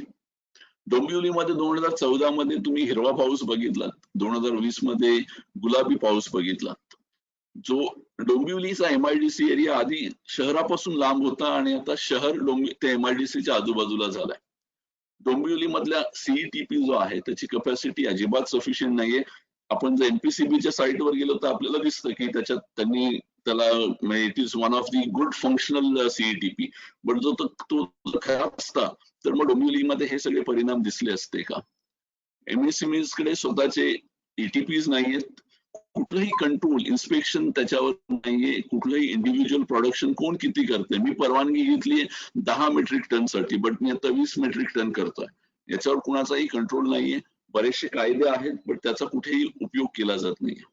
याच्यामध्ये एक एक्झाम्पल म्हणून मी काही सांगेल. भवानी मंडी राजस्थानमध्ये मोठा प्लांट होता, मी त्यांचं नाव नाही घेणार, बट कमीत कमी तिथे 7,000 लोक काम करत होते आणि एफ्लुएंट रोज तयार होत होतं आणि एफ्लुएंट ट्रीटमेंट प्लांट नेहमीप्रमाणे बंद होता. तर त्यांनी काय केलं की तो एफ्लुएंट ट्रीटमेंट प्लांटला जो जाणारा पाईप होता तो बंद करून त्याचा बायपास करून जे स्टॉर्म वॉटर ड्रेनेज असतं जे आजूबाजूच्या नदीला जायला पाहिजे तर त्या स्टॉर्म वॉटर ड्रेनेज मध्ये एफ्लुएंट टाकून दिलं. हळूहळू ते एफ्लुएंट त्याच्यात जाऊन आणि त्याच्यामध्ये ऍसिडिक मोठ्या प्रमाणात असल्यामुळे डाय इंडस्ट्री आहे ती टेक्सटाईल इंडस्ट्री आपल्या भारतातली वेल नोन त्यांनी त्याच्यामध्ये टाकायला सुरुवात केलं. बरं हे कळलं कधी लोकांना बरेचसे परिणाम दिसत होते पिण्याचं पाणी खराब होत होतं नदीमधलं लोकांना खोकला येत होता बऱ्याचशा लोकांनी कंप्लेंट केले बट त्याच्यावर काही ऍक्शन नाही झाली. हळूहळू त्या पाण्यामुळे त्या ज्या कंपनीची जी कंपाऊंड वॉल होती ती खचली आणि ती अख्खी कंपाऊंड वॉल एकदा पडली. ती पडल्यानंतर जे ऑथॉरिटीज होते जे आरपीसीबीची जे ऑथॉरिटीज होते त्यांनी जाऊन पाहणी केली आणि मग त्यांना हे कळलं की अरे ह्यांनी तर असं केलंय म्हणून. बरं हे मीडियामध्ये आल्यामुळे मग त्यांना असं झालं की त्यांनी त्या प्लांटला टाळा लावला. टाळा लावल्यानंतर 7,000 लोकांना घरी कसं काय बसवायचं म्हणून मग त्यांनी असं केलं की कंपनी वाल्यांनी सांगितलं की नाही आम्हाला हा काही झालं तरी हा प्लांट सुरू ठेवायचा आहे काही झालं तरी याच्यामध्ये सगळ्या गोष्टी सुरू झाल्या पाहिजेत. बट आरपीसीबीच्या रुल्समुळे ते करता येत नव्हतं. त्याच्यानंतर त्याला जवळजवळ सीएसआर फंड म्हणून आपण ऐकलं असेल कॉर्पोरेट सोशल रिस्पॉन्सिबिलिटी कमीत कमी 300 ते 400 करोड रुपये जेव्हा राजस्थान गव्हर्नमेंटच्या सीएसआर फंड मध्ये जमा झाले त्याच्यानंतर तो प्लांट सुरू झाला. त्याच्यामध्ये ज्या सुधारणा व्हायला पाहिजे होत्या त्या किती झाल्या नाही झाल्या हे हा मुद्दा अजून अलहिदाचा आहे तो वेगळाच मुद्दा आहे.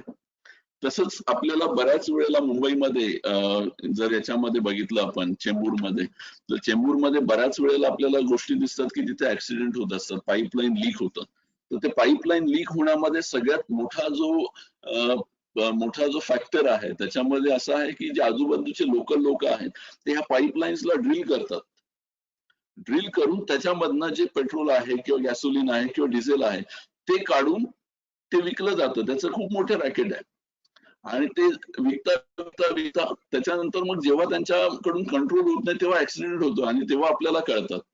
दिल्लीमध्ये एका झोपडपट्टीमधून जिथून ही पाईपलाईन चालली होती तिथे कमीत कमी त्यांनी एक घर बांधून घरामध्ये 15 ते 20 फूट खाली खड्डा करून त्याच्यामधनं जे एफ्लुएंट काढणं चालू होतं आणि इट वॉज बिग रॅकेट. नाव इफ वी सी पुण्यामध्ये गंगा भाग्योदय म्हणून सोसायटी आहे त्यांनी कन्स्ट्रक्शन करताना त्यांना परवानगी होती 3 ते 4 बोरवेल करायची त्यांनी कमीत कमी 15 ते 17 केल्या आणि पूर्णपणे पाणी वापरण्यात आलं. त्याच्यानंतर एक आरटीए ऍक्टिव्हिस्ट त्यांच्या इथे राहायला आला आणि त्याच्या लक्षात आलं त्याने केस टाकली आणि त्याच्यानंतर त्यांना 195 करोडचा फाईन लावण्यात आला. एनजीटी जे आहे नॅशनल ग्रीन ट्रिब्युनल याच्यामध्ये काम करतं आणि त्यांनी याच्यामध्ये त्या ज्या बिल्डरला तो फाईन लावण्यात आला. आता त्याच्यात केस अजून चालू आहे तो 195 वरून आता 105 वर आलेला आहे पण हळूहळू ती केस अजून चालूच आहे कोर्टामध्ये. याच्यामध्ये बाकीचे इम्पॅक्ट जर म्हणायचे असतील तर जे मी जसं म्हटलं की रिव्हर जर कॉन्ट्रॅक्टिंग ग्राउंड वॉटर आपलं खराब होत आहे. ऍस्बेस्टॉस जे आहे आपल्याला वातावरणामध्ये बऱ्याच वेळेला एक फाईन मटेरियल मिळत असेल डोंबिवली मध्ये पण बऱ्याच वेळेला आपल्याला काही वेळेला छोटे छोटे पार्टिकल्स दिसतात जे फायबर असतात ते 2011 मध्ये ऍस्बेस्टॉस आपल्या इंडियामध्ये बॅन करण्यात आलंय बट अजूनही आपण ते वापरतो आणि त्याच्यामुळे मोठ्या प्रमाणावर एन्व्हायरमेंटमध्ये त्याचा परिणाम होतोय. अँबिएंट पार्टिक्युलेट मॅटर आपल्या इंडियामध्ये 5 पटीने जास्त आहे. इंडियामधलं एअर पोल्युशन जे आहे ते 30% प्रीमॅच्युअर डेथ्स आणि कॅन्सर आणि मेंटल डिसीजेस याच्याला कारणीभूत आहे. इंडियामधली जी लाईफ एक्सपेक्टन्सी आहे ती दिवसेंदिवस कमी होते. सध्या ती 66 आहे गेल्या 3-4 वर्षातली आणि ती आणखी कमी होण्याची दाट शक्यता आहे. पोल्युशन रिस्पॉन्सिबल आहे 10% एक्सपेंडिचर साठी हेल्थ अर्बन सिटीज मध्ये. IIT मुंबई किंवा पवई त्यांनी जो स्टडी केला त्याच्याप्रमाणे मुंबई आणि दिल्ली मधलं फक्त एअर पोल्युशन जे आहे it is costing us 70,000 crore and it is more than that may be in 2019. इंडियामध्ये जे India top the world pollution related deaths इंडियामध्ये कमीत कमी 25 लाख लोक 2015 मध्ये फक्त एअर पोल्युशन मुळे मेलेली आहेत. रेनफॉल पॅटर्न बदलतोय आणि 86% इंडियामधल्या ज्या वॉटर बॉडीज आहेत those are considered as critically polluted. आता जर आपण हॅझार्डस वेस्ट म्हटलं, ह्या सगळ्या कारखान्यांमधनं बाहेर निघणारी जी असेल याच्यामध्ये बरेचसे त्याच्यावर ट्रीटमेंट केले जातात.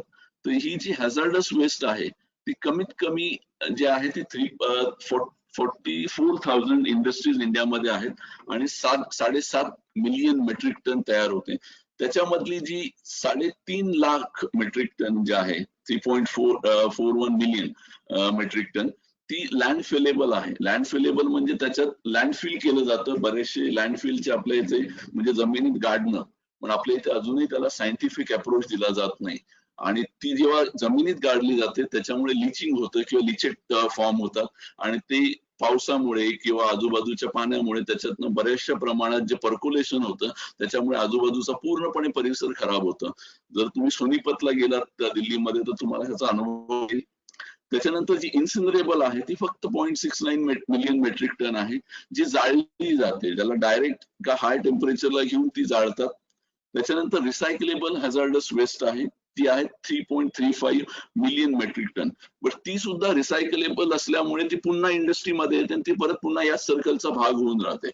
त्याच्यावर ट्रीटमेंट जी आहे ती अजूनही खूप कमी प्रमाणात आपल्या इथे केली जाते.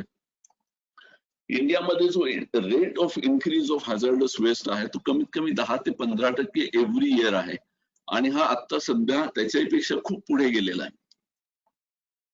आता थोडस मी जे सांगेल की आपल्या इंडियामध्ये आपण असं म्हणतो की नाही मग आपण काहीच करत नाही का, गव्हर्नमेंट काहीच करत नाही का, तर याच्यामध्ये एक इंडियन गव्हर्नमेंटने एक CPI म्हणजे कॉम्प्रिहेन्सिव्ह एन्व्हायरमेंटल पोल्युशन इंडेक्स म्हणून एक एक्सरसाइज केला होता 2014-15 पासून. आणि त्याच्यामध्ये असं ठरवण्यात आलं की जे वेगवेगळे इंडस्ट्रियल एरियाज जे आहेत आपल्या इथे आजूबाजूला त्यांना आपण वेगवेगळ्या कॅटेगरीज मध्ये डिस्ट्रीब्यूट करूयात. मग त्याच्यामध्ये डोंबिवली असेल किंवा मग पालघर असेल, तारापूर असेल, तर ह्या सगळ्यांना मार्क करण्यात आलं आणि ज्यांनी ज्यांनी अबोव्ह 70 स्कोर केला 2013 ते 15 मध्ये त्यांना रेड कॅटेगरीज मध्ये टाकण्यात आला. तर Dombivli was scoring 78.41 because of the pollute. त्याचे जे पॅरामीटर्स आहेत ते मी सांगतो, but it is coming in red category. महाराष्ट्रातल्या 5 ज्या MIDCs किंवा इंडस्ट्री लिस्टेड आहेत त्या 5 ज्या आहेत त्या रेड कॅटेगरीमध्ये येतात, बाकीच्या ऑरेंज कॅटेगरीमध्ये आहेत आणि 1 किंवा 2 फक्त ग्रीन कॅटेगरीमध्ये आहेत. आता हे रेड कॅटेगरी ग्रीन कॅटेगरी काय आहे? CPI डेफिनेशन जी आहे ती आधी त्याचं जे ओरिजिनल त्याचा जो कन्सेप्ट होता त्याच्यावर असं ठरवण्यात आलं की त्या इंडस्ट्रियल एरियामध्ये कुठले टॉक्सिन्स वापरले जातात, त्या इंडस्ट्रीजच्या ऍक्टिव्हिटीज कुठल्या आहेत, त्याच्यामध्ये अँबिएंट पोल्युशन किती होतं, त्याचा माणसांवर होणारा परिणाम काय आहे आणि त्याच्यामुळे इको जिओलॉजी जी आहे आजूबाजूची त्याच्यावर किती प्रमाणात परिणाम होतो आणि number of potentially affected people within the 2 kilometre radius, हे फॅक्टर जे आहेत हे कन्सिडर केले पाहिजेत. आणि हे कन्सिडर करून तो जो मगाचा स्कोर आहे जो डोंबिवलीचा 78 होता तो आला. आता इंडस्ट्री आणि विकास हा खूप महत्वाचा मुद्दा असल्यामुळे गव्हर्नमेंटला ह्या इंडस्ट्रीजच्या साठी चालना देण्यासाठी काय करावं लागेल, तर पोल्युशन कमी दाखवलं तर इन्व्हेस्टमेंट वाढते आणि इन्व्हेस्टमेंट वाढल्यामुळे मोठ्या प्रमाणात एम्प्लॉयमेंट जनरेशन होते. त्याच्यामुळे मग 2017 मध्ये असं झालं की क्रायटेरिया बदलण्यात आला. 2017 मध्ये असं ठरवण्यात आलं की हे जे खालचे 3 फॅक्टर जे आहेत ते कदाचित खूप अवघड आहेत, त्याच्यावर क्वांटिफिकेशन आपण करू शकत नाही. ह्युमनवर इम्पॅक्ट होतो हे कसं काय ठरवणार, मग त्याच्यासाठी खूप टेस्ट कराव्या लागतील, त्याच्यासाठी खूप मोठी फायनान्शियल मदत लागेल. सो हे जी आपली बॉडी आहे ती ठरवू शकत नाही. मग इकोजिओलॉजिकल फीचर्स पण टेस्ट करायला खूप वेळ लागेल, 2 किलोमीटरच्या लोकांचा सर्वे करायला खूप वेळ लागेल, म्हणून हे 3 फॅक्टर काढण्यात आले आणि मग नव्याने जे आहे ते रिकॅटेगरायझेशन करण्यात आलं. आणि जेव्हा रिकॅटेगरायझेशन करण्यात आलं तेव्हा जादू झाली की जे आधीच्या रीड इंडस्ट्रीज होत्या त्या झाल्या आधी 85 होत्या इंडस्ट्रियल एरिया, ते आता झाले 60. त्याच्यानंतर जे ऑरेंज होते त्या होत्या 83, त्या वाढल्या 83 कारण रेड मधनं ऑरेंज मध्ये आल्या. ग्रीन ज्या होत्या त्या 63 झाल्या 86 आणि जे 36 इंडस्ट्रीज होत्या त्या व्हाईट कॅटेगरी मध्येच गेल्या. आणि याच्यामध्ये फक्त 6 इंडस्ट्री ज्या होत्या त्या फक्त ऑरेंज मधून ग्रीन मधनं ऑरेंज मध्ये गेल्या. रादर बाकीच्या 86 ज्या 152 ज्या 84 इंडस्ट्रीज होत्या त्या लेस सिव्हिअर कॅटेगरी मध्ये आल्या.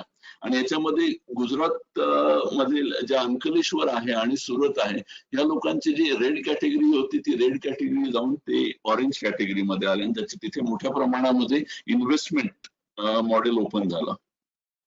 सो हे गव्हर्नमेंटने केलेली जादू आहे. आता ह्याच्यामध्ये आपण थोडक्यात मी सांगेल की हे कुठलाही जेव्हा उद्योग येतो त्याच्यासाठी एक सायकल फॉलो केलं जातं की कुठलाही उद्योग जेव्हा येतो किंवा कुठलीही बिल्डिंग तयार होते त्याच्यासाठी एक एन्व्हायरमेंटल इम्पॅक्ट असेसमेंट केली जाते जी प्रत्येक इंडस्ट्रीला कंपल्सरी आहे आणि जर हॅझार्डस असेल तर त्याच्यासाठी केलीच जाते. त्याच्यामध्ये पब्लिक इन्व्हॉल्वमेंट आहे स्कोपिंग पासून. आणि हा जो पॅटर्न आहे इथे सगळ्यात मोठी गोष्ट आहे की ह्या अप्रुव्हल प्रोसेसमध्ये जर तुम्ही EIA रिपोर्ट्स बघितलेत तर त्याच्यामध्ये असं कळेल की हे कॉपी पेस्ट EIA रिपोर्ट आहेत. एन्व्हायरमेंटल इम्पॅक्ट पण कॉपी पेस्ट आहेत. त्याच्यामुळे जो सिरियसनेस या गोष्टींमध्ये पाहिजे तो होत नाही आणि इथून जे अप्रुव्हल दिलं गेल्यामुळे पुढे इंडस्ट्री त्याच्यावर कधीही परत विचार केला जात नाही. आणि ह्या प्रोसेस ही जी प्रोसेस आहे जी MPCB असेल किंवा CPCB असेल यामधून ही केली जाते. सध्या आपण ह्या प्रोसेसला पूर्णपणे स्ट्रिक्ट करण्याचा प्रयत्न करतोय बट अजूनही त्या लेवल पर्यंत ती स्ट्रिक्ट झालेली नाहीये. एन्व्हायरमेंटल इम्पॅक्ट असेसमेंट जे आपण म्हणतोय. आता याच्यामध्ये हाऊ डू आय नो की खरंच माझा एरिया सेफ आहे का? मी मुद्दाम एन्व्हायरमेंटल इम्पॅक्ट असेसमेंटच्या प्रोसेसमध्ये जात नाही. आजचा माझा जो उद्देश होता की प्रॉब्लेम मोठा करून सांगणं की प्रॉब्लेम किती मोठा आहे. तर याच्यामध्ये फक्त एकच गोष्ट दाखवली की याच्यामध्ये बऱ्याचशा जे डॉक्युमेंट्स आहेत त्या आपल्याला ऑनलाईन अवेलेबल असतात. तर मी काही साईट ओपन करून ठेवल्यात. तर त्याच्यामध्ये माझी स्क्रीन दिसते सगळ्यांना?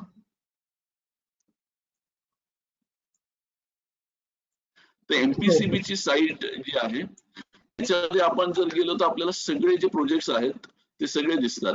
आता कधी त्याला अप्रुव्हल देण्यात आलं MPCB ची साईट माझ्या प्रेझेंटेशन मध्ये आहे आणि त्याला कशा पद्धतीने देण्यात आलं तर ते ओपन केलं तर आपल्याला त्याच्या बाजूला त्याचा पूर्ण जो लेटर आहे की याला कुठल्या आधारावर याला परमिशन देण्यात आली. हे डॉक्युमेंट प्रत्येक सामान्य माणसाला अवेलेबल आहेत. याच्यामध्ये नक्की कुठल्या पद्धतीने कुठले केमिकल्स वापरले गेले जाणार आहेत किंवा याच्यामध्ये किती अप्रूव्ड एरिया आहे, FSI किती दिलेला आहे, याच्यातनं कुठले पोल्युशन तयार होणार आहे, हा सगळ्याचा जो लेखाजोखा आहे तो आपल्याला गव्हर्नमेंटच्या साईटवर बघायला मिळतो आणि तो फ्री मध्ये आहे. त्याच्यासाठी काही चार्ज नाहीये.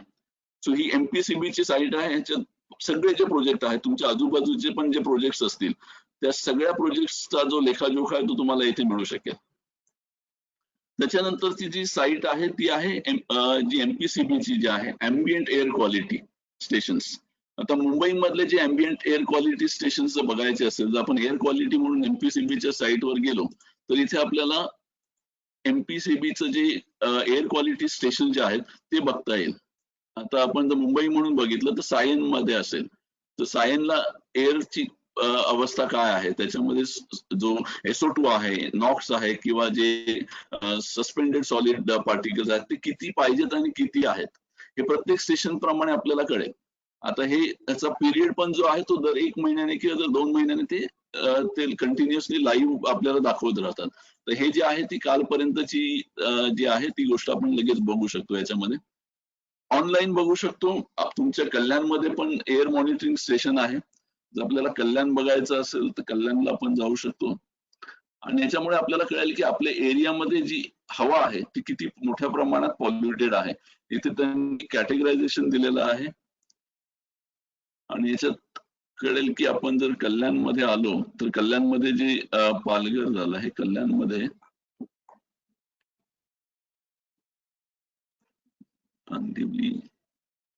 सो प्रत्येक इंडस्ट्रियल एरियाचं बघता येईल आपल्याला. आता हे गेल्या लॉकडाऊनमुळे हे सगळे जे पॅरामीटर्स आहेत ते ग्रीन किंवा येलो दिसत आहेत. बट अनफॉर्च्युनेटली जर तुम्ही जानेवारीचा जर डेटा काढून बघितलं तर तुम्हाला कळेल की ह्याच्या किती मोठ्या प्रमाणामध्ये याच्यामध्ये रेड गोष्टी होत्या की जी हवा होती ती. त्याच्यानंतर जी दुसरी साईट आहे ती आहे महाडिशची साईट जी आहे ती आपण बघू शकतो. त्याच्यामध्ये सगळ्यात सरप्राइझिंग जी गोष्ट आहे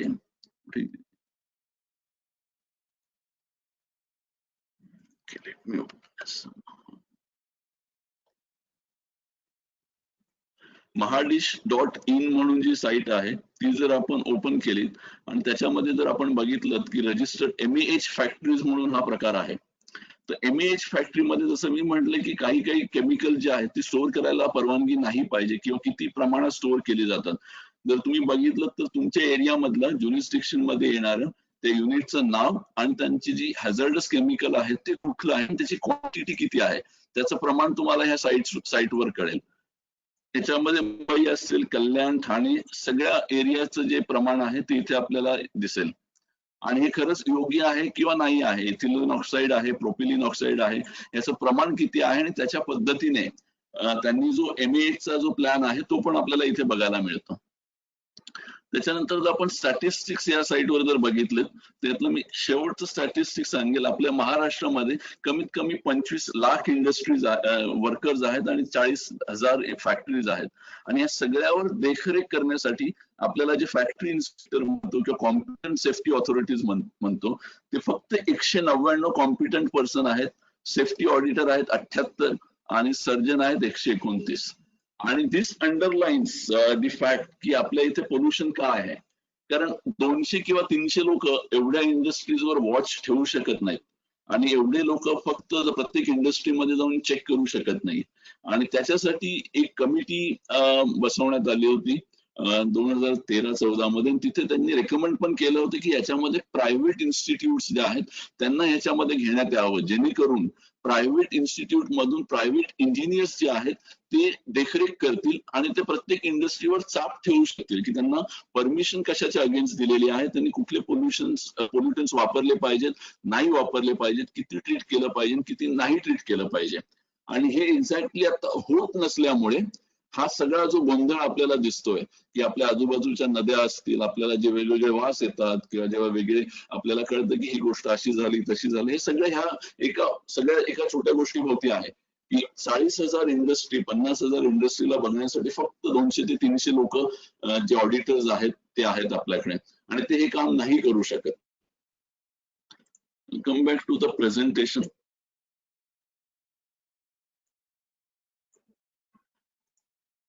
इथे मी थांबवतो. 11 वाजून 8 मिनिटं झालेत. ऍक्च्युली 8 मिनिटं जास्त झाले. बट या प्रेझेंटेशन मध्ये माझा उद्देश होता की फक्त इंडस्ट्री हा कॉज आहे आणि हे प्रॅक्टिकल अप्रोच आपल्याला आजूबाजूला दिसणाऱ्या ज्या गोष्टी आहेत त्याच्यावर भर द्यायचा होता. आय थिंक नंदकुमार पालकरजी तुमच्याकडे. Over to you.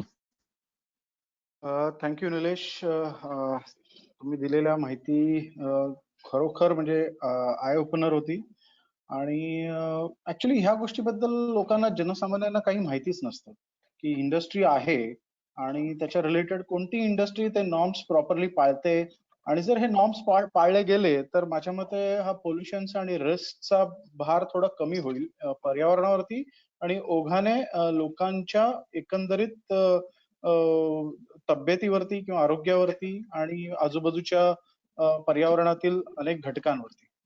आपण जे सेशन मध्ये आता आहेत त्यांना कोणाला काही प्रश्न असेल तर आता विचारायला हरकत नाही. वन बाय वन फक्त प्रश्न विचारूया आपण.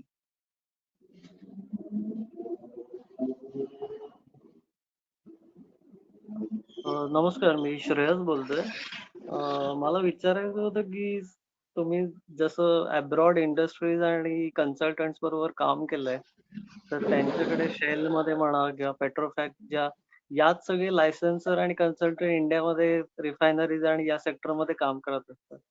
तर मग ती त्याच सेम नॉर्म्स, ते सीलचे रूल, तेच एन्व्हायरमेंटचे रूल्स आपल्याकडे इम्प्लिमेंट व्हायला का एवढा हे लागतो? खूप चांगला प्रश्न आहे. ऍक्च्युली ही हा जो विरोधाभास आहे ह्या विरोधाभासला आम्ही रोज झेलत असतो.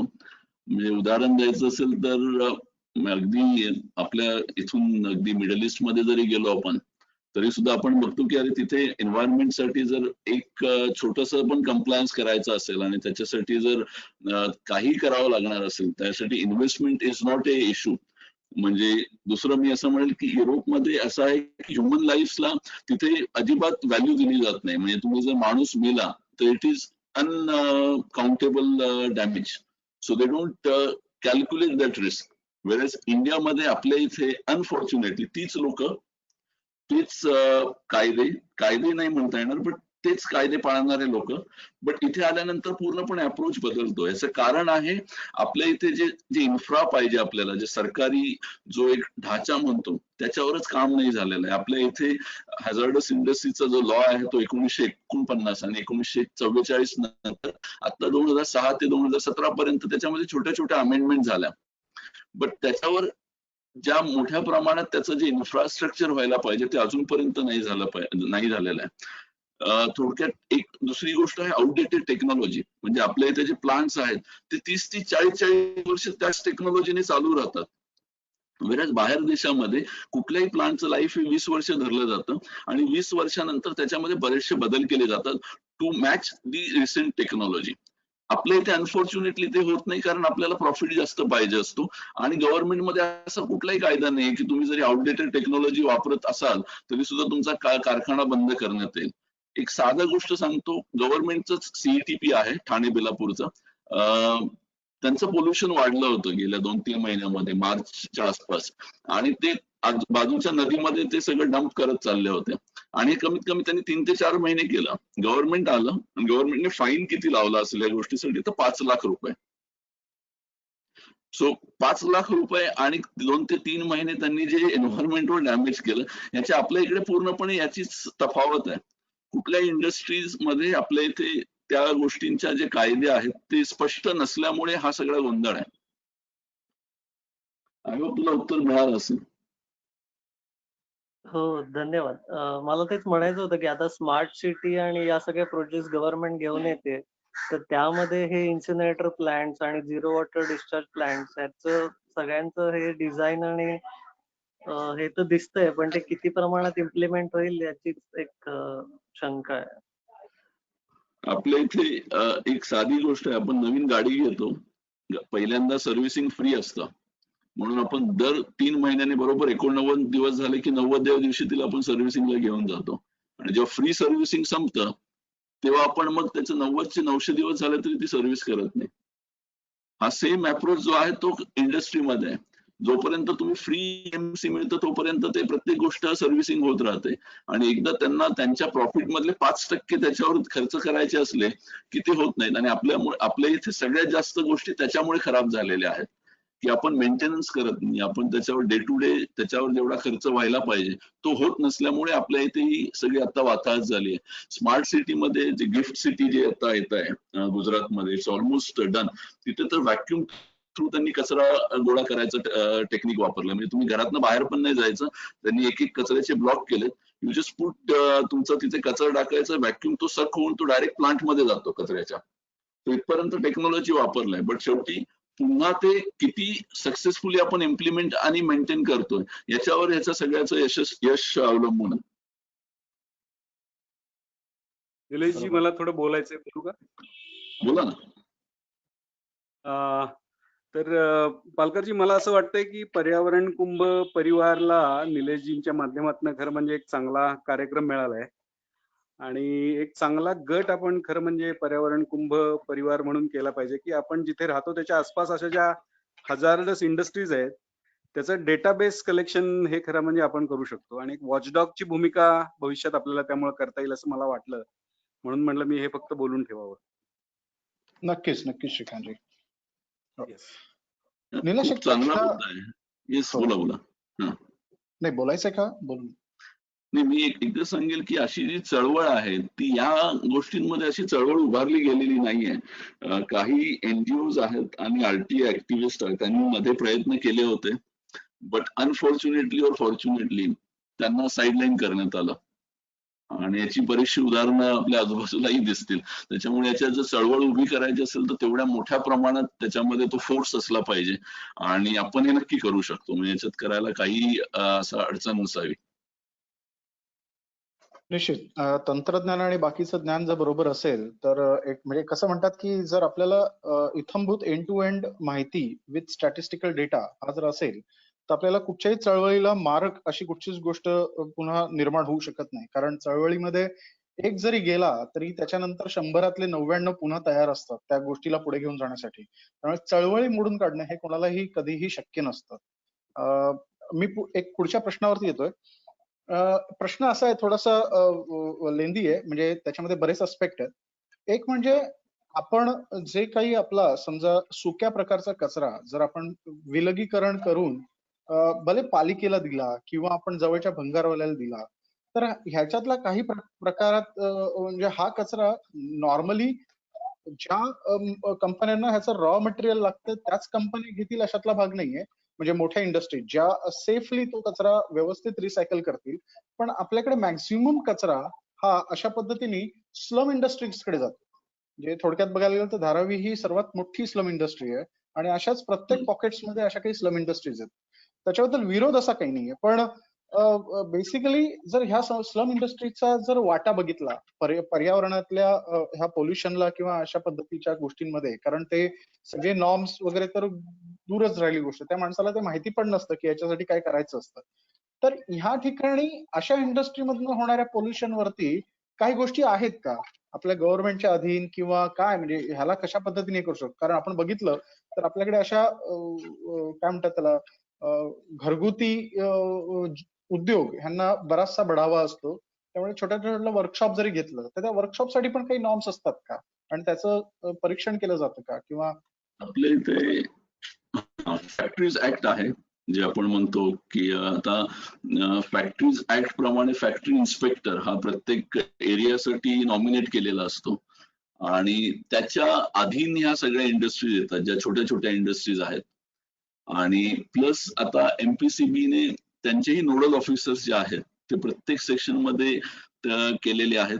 बट फॅक्टरी इन्स्पेक्टर हा आपल्या इथे जो कंप्लायन्स ऑफिसर म्हणून त्याचा रोल पाहिजे तो न राहता तो फक्त सही करण्यापुरता एवढा रोल असल्यामुळे याच्यामध्ये मोठा गोंधळ आहे. कारण जे फॅक्टरी इन्स्पेक्टर आधी असं होतं की एक छोट्या सेक्शन पुरता, नंतर मग तो सेक्शन इतका मोठा झाला की ते फॅक्टरी इन्स्पेक्टरच्या कपॅबिलिटीच्या बाहेर गेलं.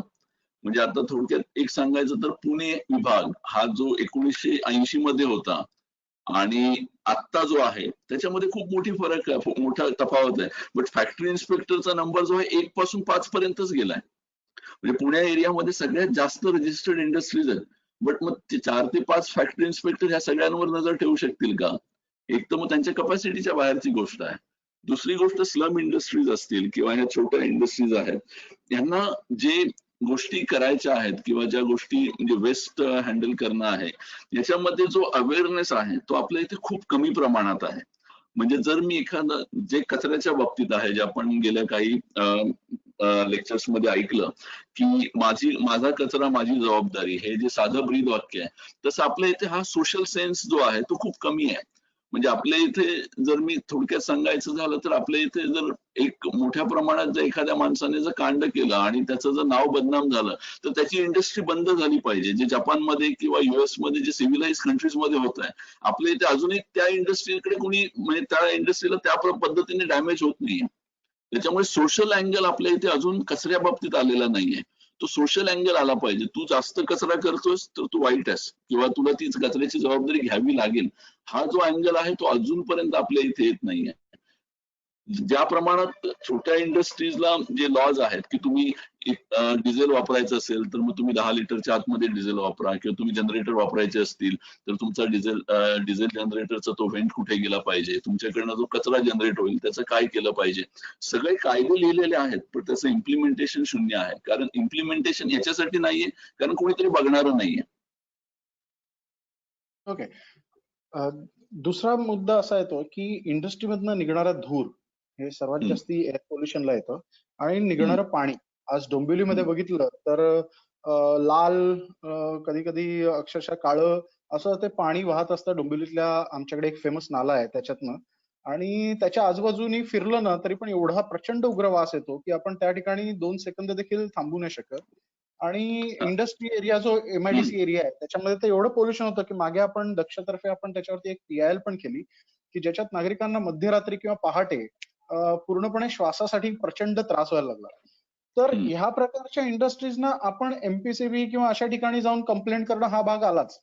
पण हे जे पाणी वेस्ट जे वॉटर येतं त्या इंडस्ट्रीजना ह्याच्यावरती देखील काम करण्यासाठी काही काही काही सोपे पर्याय, सोपी काही इन्स्ट्रुमेंट्स, काही सोपे काही गोष्टी मिळू शकतात का, जेणेकरून त्या इंडस्ट्री मधल्यांना देखील कदाचित माहित नसेल किंवा माहित असूनही ते करायचं नसेल असा पण भाग असेल, पण असं काही आहे का ज्याला खूप काही खर्च पण नसतो? तर ह्याच्या मागचं गौड बंगाल नक्की काय आहे, म्हणजे ते का असं हा, करत नाही? आता याच्यामध्ये असं आहे की एखादं आपण छोटस इंडस्ट्री घेऊ जे साधारण 20 मीटर क्यूब एफ्लुएंट रोज तयार करतात आणि ते समजा आपण असं समजत की ऍसिडिक आहे, तर त्याच्यासाठी त्यांना त्याच्यामध्ये ऍसिडिक असेल तर त्याच्यात बेस ऍड करायला लागेल, NaOH ऍड करायला लागेल, सोडा ऍड करावा लागेल, जेणेकरून त्याचा जो बेस जो पीएच आहे तो न्यूट्रलला येईल. आणि एकदा पीएच न्यूट्रलला आला आणि मग राहतात ते फॅक्टर तुमचे बीओडी, सीओडी आणि TSS जे टोटल सस्पेंडेड सॉलिड आहे. हे जी प्री ट्रीटमेंट आहे ही एक्सपेक्टेड आहे छोट्या इंडस्ट्रीज कडनं, की तुमच्या इथे जे एफ्लुएंट तयार होतं ते तुम्ही प्री ट्रीट करून तुमच्या जवळच्या जे CETP आहेत, कॉमन एफ्लुएंट ट्रीटमेंट प्लांट, यांना दिलं पाहिजे. हा रूल आहे किंवा हा नियम आहे. बट आता याच्यामध्ये तफावत कुठे येते? माझ्या इथून कंटिन्युअस प्रमाणामध्ये एफ्लुएंट तयार होतंय, तर मग मला त्याच्यामध्ये कंटिन्युअसली काहीतरी गोष्टी ऍड करायला, ते मॉनिटर करायला काहीच नाहीये. त्याच्यासाठी मला दुसरा छोटा प्लांट तयार करावा लागेल, कारण मी ते स्टोअर नाही करू शकत. स्टोअर करायचं तर मला एक रिएक्टर किंवा एक टँक किंवा एक मोठ्या प्रमाणात त्याची टाकी तयार करायला लागेल. तो इन्फ्रास्ट्रक्चर मला करायचं नाहीये, म्हणून मला ते डायरेक्ट जसं येतंय तसं बाहेर काढून फेकून द्यायचं आहे. याच्यावर जो CETP साठी जे रायगडमध्ये किंवा महाड MIDC मध्ये त्यांनी असं ठरवलं की इंटरनल पाईपलाईन्सचं नेटवर्क तयार करायचं, की जर इंडस्ट्रीच्या छोट्या छोट्या असतील की एक मध्ये नोडल पॉईंट, जसं आपलं ड्रेनेजचं नेटवर्क आहे त्या पद्धतीचं एक ड्रेनेजचं नेटवर्क किंवा एक सिवेजचं ट्रीटमेंट किंवा एफ्लुएंटचं नेटवर्क तयार करायचं. That network would lead to CETP. But याच्यासाठी पर किलोमीटर 3 ते 6 करोडचा खर्च हा सांगण्यात आला महाडच्या MIDC मध्ये. त्याच्यानंतर ते बारगळलं ते आजपर्यंत, कारण त्याच्यामध्ये तो तेवढा फंड, मग तो फंड कुणी द्यायचा, इंडस्ट्रीने द्यायचा की सरकारने द्यायचा, त्याच्यावर मोठं डिबेट अजूनही चालू आहे. अजूनही ते तयार नाही झालं. CETP तयार झालाय. मग त्यांनी सांगितलं की मग एक काम करा, तुम्ही तुमच्या इथे जे एफ्लुएंट तयार होतं ते तुम्ही बाय ट्रक घेऊन आमच्या इथे या, बट ते प्री ट्रीट केलेलं पाहिजे. जर ते प्री ट्रीट नसेल तर आम्ही ते तुम्हाला परत पाठवू. मग त्यांनी सांगितलं की ठीक आहे, प्री ट्रीट केल्यानंतर इथे आल्यानंतर टेस्ट केली जाते, टेस्ट केल्या जर पॅरामीटर नसतील तर ते परत पाठवलं जातं. त्याच्यामध्ये इंडस्ट्रीज काय करू शकतात, तर इंडस्ट्रीजला करण्यासाठी असं आहे की त्यांना छोटे खाणी का होईना 2-3 इंडस्ट्री मिळून एक जे कस्टमाइज ETP मिळतात आता. म्हणजे आता पटवर्धन साहेब इथे आहेत, त्यांनी जसं सांगितलं की कस्टमाइज आणि प्री फॅब्रिकेटेड, जसं त्यांनी छोटे छोटे प्लांट बायोगॅसचे तयार केले तसे कस्टमाइज ETP तयार केले जाऊ शकतात. आणि त्या कस्टमाइज ETP मध्ये कमीत कमी प्री ट्रीटमेंट करून सगळ्यात जे मेजर फॅक्टर्स आहेत, जसं टॉक्सिसिटी असेल किंवा ऍसिडिटी असेल, जे वॉटर आहे ते ती कमी करून ऍटलिस्ट ते प्री ट्रीटेड वॉटर जे आहे ते आजूबाजूच्या CETP ला देण्यात येऊ शकतं. हे केलं जाऊ शकतं, पण ह्याच्यासाठी खर्च आहे. कारण खर्च या सगळ्या इंडस्ट्रीज मधला जो प्रॉफिट रेशो आहे तो इतका थीन असतो की त्यांनी याच्यावर खर्च करायला सुरुवात केली की त्यांच्या प्रॉफिटवर गदा येते आणि कॉम्पिटिटिव्हनेस मुळे हे लोक हा खर्च टाळतात आणि हा खर्च केला जात नाही. आणि जर इंडस्ट्री बंद करायला जर गव्हर्नमेंटचे अधिकारी येतात, म्हणजे आता तुम्ही ऐकलं असेल CPCB वाले जे आहेत किंवा MPCB वाले रात्री धाड टाकतात. म्हणजे डोंबिवलीमध्ये इट इज रियालिटी. रात्री 12 वाजता किंवा 12:30 वाजता किंवा 1:30 वाजता CPCB मधनं लोक आलेली आहेत आणि त्यांनी धाड टाकलेली आहे छोट्या छोट्या इंडस्ट्रीजवर, कारण सगळ्यात जास्त रात्री एफ्लुएंट ते डंप केलं जातं. आणि म्हणून तुम्ही जो मुद्दा सांगितलात की रात्री श्वसनासाठी त्रास होतो, कारण तेव्हा सगळ्यात जास्त गॅस बाहेर टाकले जातात. कारण काय, तेव्हा मॉनिटरिंग करायला कोणी नसतं. बट याचा सगळा मुद्दा आहे की मग बंद केलं की मग 100 लोकांचे रोजगार जातात, 200 लोकांचे रोजगार जातात. मग पॉलिटिकल प्रेशर येतं. पॉलिटिकल प्रेशर आलं की अरे तुम्ही इंडस्ट्री का बंद करताय, 200 लोकांना मग तुम्ही बेरोजगार करून मग त्यांच्या घरातलं कोण करणार. हे असं करून मग त्याला एक फाईनची रक्कम ठरवली जाते की तुला 10 लाख फाईन. मग त्याला 5 लाख 10 लाख फाईन लावायचा, तू इंडस्ट्री सुरू कर आणि तू एवढंच एन्शुअर कर की तुझ्या याच्यात तू थोडंसं प्री ट्रीटमेंट करशील. आणि अशा पद्धतीने आपला कारभार अजून तरी चालू आहे. त्याच्यामुळे ह्याच्यात करण्यासारखं आहे, बट करण्यासारखं करायला गेलं तर त्याच्यासाठी पैसा इंडस्ट्री देणार नाही, हे पण तेवढंच खरं आहे. ओके, याचाच पुढचा एक पाठ घेतो की जर एक सामान्य माणूस किंवा एखादी सामान्य लोकांचं फोरम असेल, एक गठ्ठा लोक असतील की ज्यांना ह्याची जाण आहे आणि ते त्याच्या संदर्भात काही करू इच्छितात, तर ह्यांच्यासाठी अशी काय प्लॅटफॉर्म्स आहेत? जसं सीईपीडी प्लांट जर डोंबिवलीचा प्रॉपरली कॅपॅसिटीचा नसेल तर त्याच्या रिलेटेड कंप्लेंट्स कुठे केल्या जातील? एखादी इंडस्ट्री जर खूप धूर ओकत असेल किंवा खूप पोल्युटेड पाणी बाहेर सोडत असेल तर तिच्या व्यतिरिक्त तिच्याबद्दल आपल्याला कुठे वाचा पडू शकतो, की अशा रिलेटेड फोरम्स कुठे आहेत, काय आहेत, कुठे जाऊ आपण? नक्की आहे. कारण हे करण्यासाठी सगळ्यात महत्वाची जी गोष्ट कमी पडते सामान्य माणसाकडे ती म्हणजे डॉक्युमेंटेशन. कारण जसं कायदा म्हणजे लॉ मध्ये आपण म्हणतो की तुम्हाला कागद पाहिजे, तसंच एन्व्हायरमेंट हा लॉ असल्यामुळे इथे प्रत्येक गोष्टीला पुरावा मागतात, एव्हिडन्स मागतात, जस्टिफिकेशन मागतात. त्याच्यामुळे जेव्हा किंवा पोल्युशन होतं किंवा जेव्हा किंवा आता गव्हर्नमेंटने बऱ्याच इंडस्ट्रीजला CEMS जे कंटिन्युअस एन्व्हायरमेंटल मॉनिटरिंग स्टेशन हे कंपल्सरी केलेले आहेत आणि ह्याचा ऑनलाईन डेटा जो आहे तो गव्हर्नमेंटच्या साईटवर लॉग होत राहतो कंटिन्युअसली. म्हणजे जे वरतून धुरांडे दिसतात तुम्हाला, मोठे स्ट्रॅक्स असतील, चिमणी असतील, त्याच्यावर आता बऱ्याच मोठ्या प्रमाणात हे ऑनलाईन बसवलेले आहेत. बट त्याच्या पलीकडे जाऊन जर तुम्हाला कधी एअर क्वालिटीमध्ये फरक आला तर याच्यामध्ये आपल्याला ऍटलिस्ट आधी एक सॅम्पल घेऊन की याच्यामधनं ही एअर क्वालिटी आहे आणि हा आम्हाला एवढं पोल्युशन दिसलं, त्याच्यानंतर त्याचं डॉक्युमेंटेशन करून MPCB मध्ये आपल्याला रिसर कंप्लेंट करता येते. बट याचा मूळ मुद्दा कुठे आहे की हे का होत नाही याच्यावर ऍक्शन? कारण तुम्ही सांगितलं की डोंबिवलीच्या मी या XYZ ठिकाणी मला इथे हवा म्हणजे श्वसन घ्यायला त्रास झाला. प्रॉब्लेम होतो की ह्याचा बॅकट्रॅक कसं करायचं की हे कुठल्या इंडस्ट्रीमुळे झालं. जर त्या एरियामध्ये 50 इंडस्ट्रीज असतील किंवा 100 इंडस्ट्रीज असतील तर कुठल्या इंडस्ट्रीमधनं हा गॅस आला होता आणि इथे येऊन ही सगळी सिस्टम फेल होते. त्याच्यामुळे बरेचसे लोकांनी कंप्लेंट केलेल्या आहेत, कायद्याकडे वाचा पण फोडलेली आहे की नाही आम्हाला याच्यावर काहीतरी करून पाहिजे. बट हे बॅकट्रेस करता येत नसल्यामुळे ह्या बऱ्याचशा ज्या कंप्लेंट्स आहेत त्या तिथे येऊन संपतात. मग त्याच्यामुळे मग अख्ख्या इंडस्ट्रियल एरियावर प्रश्न तयार होतो की नाही मग हा अख्खा इंडस्ट्रियल एरिया खराब आहे. त्याच्यामुळे जोपर्यंत प्रत्येक इंडिव्हिज्युअल इंडस्ट्री जी आहे ती जबाबदारी घेणार नाही तोपर्यंत ह्याच्यातून मार्ग निघणं तसा अवघड आहे. बापरे, फारच विदारक आहे. म्हणजे याच मुद्द्याला धरून मला विचारायचं होतं नंदूजी, एक मिनिट. गुड. हा, तर मी ऍक्च्युली CEMS या संदर्भातच काम करतो. मला म्हणायचं होतं जर का आपण असे पोर्टेबल इन्स्ट्रुमेंट जे मार्केटमध्ये अवेलेबल आहेत ते जर का कलेक्ट करून त्याचा डेटा आपण पर्टिक्युलर एरियामधनं घेतला, की डोंबिवलीतली MIDC फेज 1 फेज 2 एका पर्टिक्युलर एरिया असून आणि आपल्यासारख्या ज्या निलेशजी सारख्या ज्या संस्था आहेत त्या जर का त्यांनी या डेटाला सर्टिफाय करून जर का पुढे त्याबद्दल म्हणजे काही लिगल ऍक्शन घेता येऊ शकते का? जसं मी सांगितलं, लिगल ऍक्शन घ्यायची असेल तर गुन्हेगार लागतो.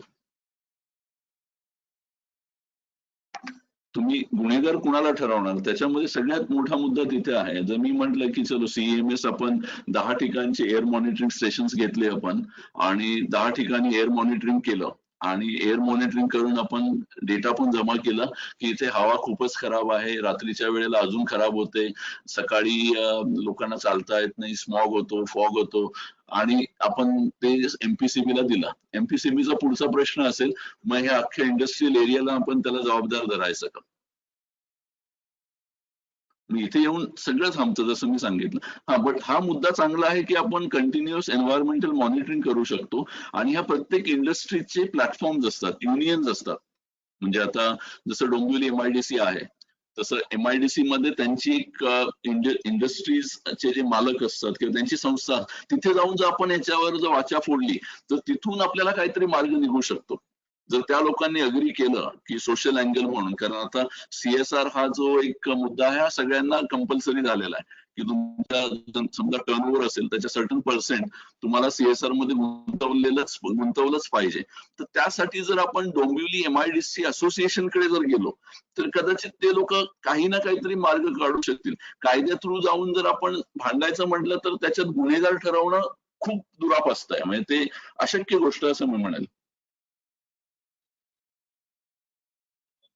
ओके, म्हणजे एका स्पेसिफिक इंडस्ट्रीला आपल्याला पॉइंट आउट करणं तसं देखील फार कठीणच आहे. म्हणजे as you are expert I mean in this industry, steel जर तुम्हाला जर ह्या 10 इंडस्ट्रीमधनं कोण नक्की त्रास देत आहे हे काढणं, जे बघणं हे आहे ते इंडस्ट्रीच्या आतमध्ये गेल्याशिवायच कळणार नाही, राईट? बरोबर. तर याच्यासाठी एक जे करायला लागतं ते म्हणजे रेग्युलर इन्स्पेक्शन्स आणि regular audit.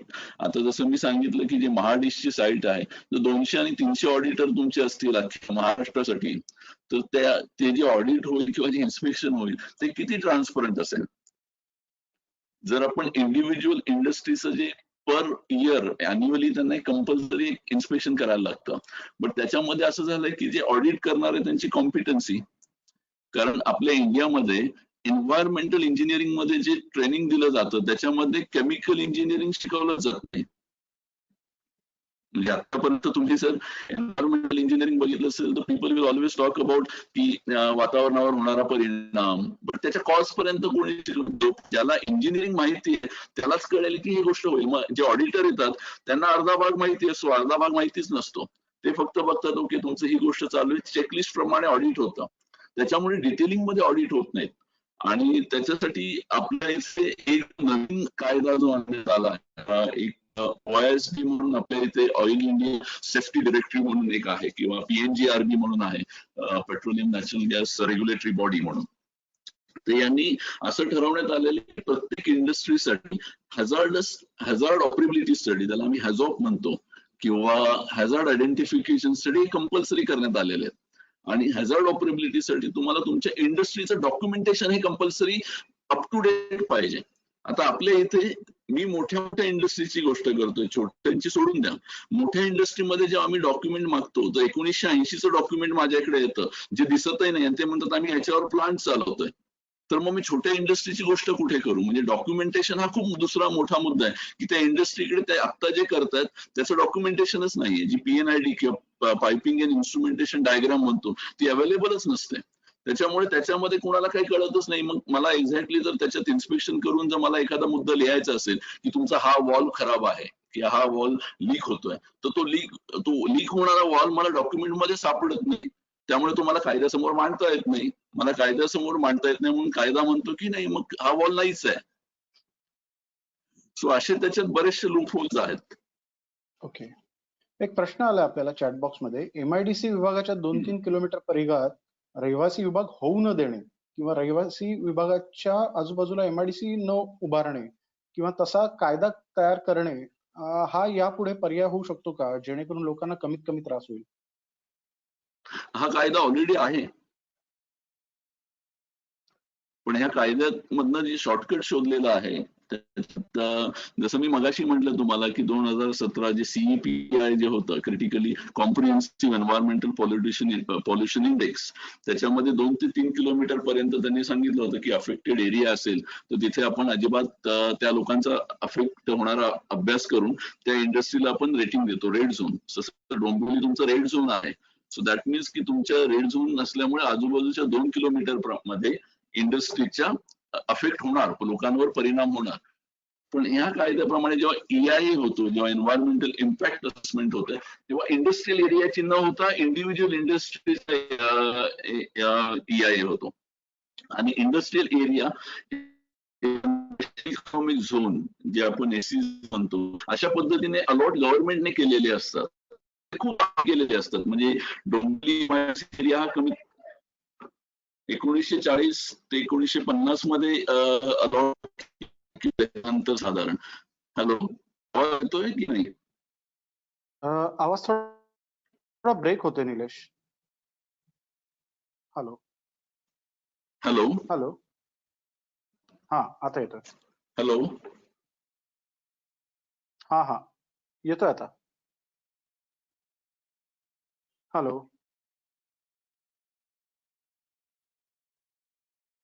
Hello Nilesh.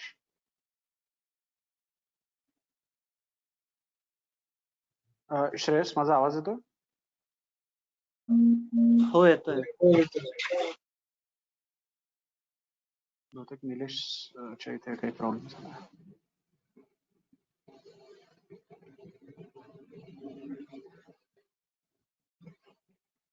Hello. Nilesh हा निलेश हा येतो सॉरी आवाज. कनेक्शन असल्यामुळे. तर असा कायदा ऑलरेडी आहे की जे पण तो कायदा असा डिफाईन नाहीये की 2 ते 3 किलोमीटर मध्ये. त्याच्यासाठी आम्ही एक जी टर्म वापरतो की रिस्क असेसमेंट करायला पाहिजे प्रत्येक इंडस्ट्रियल एरियाचं, ते आपल्या इथे केलं जात नाही. किंवा एखाद्या म्हणजे मी आता एक्झाम्पल द्यायचं तर आम्ही कतारमध्ये जेव्हा काम करतो तर कतारमध्ये असे जे इंडस्ट्रियल एरियाज आहेत तिथे आम्हाला क्वांटिटेटिव्ह रिस्क असेसमेंट म्हणून एक प्रकार असतो, तो आम्ही करतो आणि त्याच्या आजूबाजूच्या एरियाला येणारी रिस्क ही त्याच्यात मांडली जाते आणि त्याच्याप्रमाणे ऍक्शन होते. आपल्या इथे मुद्दा इथे आहे की कोणाला रिस्क असेसमेंटच करायचं नाहीये आणि जे रिस्क असेसमेंटच्या ज्या टेक्निक्स आहेत त्या खूप जुन्या असल्यामुळे त्याच्यामधून येणारी रिस्क ही पर्सनल पर्स्पेक्टिव्ह मध्ये येऊन जाते. म्हणजे लेट्स से की निलेशला वाटतंय की रिस्क खूप जास्त आहे, वेळेस नंदकुमार पालकर येऊन म्हणतात रिस्क कमी आहे आणि दोघांना बेस दोघं सांगतात की मी ह्या कायद्याप्रमाणे बोलतोय, मी ह्या कायद्याप्रमाणे बोलतोय. त्याच्यामुळे त्याच्यामध्ये इतके तफावत होऊन जाते की आजपर्यंत इंडियामध्ये जे रिस्क असेसमेंट आहेत त्या 2 रिस्क असेसमेंट एक्सपर्टचं मत एक होऊ नाही शकत आहे, कारण त्याच्यामध्ये इतके फॅक्टर्स इन्व्हॉल्व्ह होतात. त्याच्यामुळे हा कायदा करण्यापेक्षा हे आहे ऑलरेडी, बट हे फॉलो नाही केलं जात आणि त्याला उलट्या पद्धतीने त्याच्यात उत्तर शोधलं जातं एरिया डेव्हलपमेंट प्रोजेक्ट म्हणून. आपल्या इथे जेव्हा एरिया डेव्हलपमेंटसाठी अप्लिकेशन दिलं जातं तेव्हा एरिया डेव्हलपमेंटच्या प्रोजेक्टमध्ये EIA करताना जर MIDC मध्ये जी रिस्क असेसमेंट केली जाते त्याच्यात हे सिद्ध केलं जातं की MIDC मुळे इकडे गॅस येत नाहीये, विंड डायरेक्शन प्रमाणे सिद्ध केलं जातं आणि त्याच्यानंतरच ते एरिया डेव्हलपमेंटच्या प्रोजेक्टला मान्यता दिली जाते. आणि तुमचा जो प्रश्न आहे त्याचं उत्तर त्या EIAच्या प्रोसेसमध्ये आहे की तिथे चूक केल्यामुळे हा जो परिणाम आहे तो आपल्याला दिसतोय. ओके. एक बघायला गेलं तर आता वेळ बराच झालेला आहे. आपण पुन्हा एक साधारण काही काळानंतर ह्याच्या पुढचा भाग म्हणून आपण लेक्चर कंटिन्यू करू शकतो. जर कोणाला स्पेसिफिक गोष्टी आणि स्पेसिफिक विषय जर आता जे उपस्थित आहेत त्यांना जर माहिती पाहिजे असेल तर आपण ह्याचा सेकंड पार्ट म्हणून देखील पुन्हा आपण सेशन घेऊ एक स्पेसिफिक मुद्दे म्हणून. आज आपण जे ऐकलं निलेशजींकडनं ती एक सर्वसाधारण प्रोसेस कशी असते इंडस्ट्रीजमध्ये, कसे कसे डिझास्टर झालेले आहेत जेणेकरून आत्ताच्या इंडस्ट्रीमध्ये ते नॉर्म्स धाब्यावर कसे बसवले जातात, त्या इंडस्ट्री आणि ज्या बॉडीज आहेत गव्हर्नमेंट बॉडीज आहेत याच्यामधली तफावत कशी असते, या सगळ्याचा एक साधारण विश्लेषणपूर्वक आपण निलेशजींकडनं अंदाज घेतलेला आहे. याच्यापुढे प्रत्येकाने आपल्या इंडिव्हिज्युअल लेवलला कुठे जाऊन मॉनिटरिंग करायचं आहे हा देखील एक छान पार्ट निलेशजींकडनं आपल्याला मिळालाय. त्या संकेतस्थळ ज्या वेब लिंक्स आपल्याला मिळाल्या त्या आपण थोड्याशा अंडरस्टँड करूया आणि आपल्या डोंबिवलीबद्दल जर किंवा आपल्या जिथे जिथे आपण राहतोय त्या ठिकाणच्या गोष्टींबद्दल एक स्पेसिफिक जर काही गोषवारा किंवा काही पॉइंट्स निर्माण केले तर आपण एक पुढचं सेशन देखील ह्याचं भविष्य काळामध्ये आपण अरेंज करू आणि त्याच्यावरती चर्चात्मक कार्यक्रमात आपण काही घडवून आणता येईल असं करू. आजच्या सेशनमध्ये श्रीकांतजींनी देखील आपल्याला सांगितल्याप्रमाणे आपल्याला पर्यावरण कुंभ किंवा स्वच्छ डोंबिवली अभियानातर्फे अशा पद्धतीचा काही गट घेऊन उभं राहता येईल का याच्याबद्दल पण आपण विचार करू. त्या पद्धतीने आपण लोकांशी बोलायला सुरुवात करूया. आणि माझ्या मते निलेशजी आज जे आपल्याला जे ज्ञान दिलं किंवा जो अवेअरनेस झाला आज ज्या इंडस्ट्रीयल पोल्युशन किंवा इंडस्ट्री आणि पर्यावरण या विषयावरचा त्याच्याबद्दल मी आपले खूप खूप आभार मानतो. आणि पुढे येणारे जे विषय असतील ते मी निश्चितच आपल्यापर्यंत पोहोचवीन सो दॅट आपली ही व्याख्यानांची मालिका ह्या विषयाची संपूर्णतः निगडीत राहणं आणि सामान्य माणसापर्यंत ते ज्ञान पोहोचवणं या संदर्भातल्या गोष्टी आपण ह्याच पद्धतीने पुढे घेऊन जाऊया. तर मी आज ज्यांनी सेशन अटेंड केलं त्या सर्वांचे आभार मानतो आणि निलेशजींचे पण आभार मानतो आणि आज आपलं सेशन इथे संपलं हे जाहीर करतो. धन्यवाद. थँक्यू. धन्यवाद.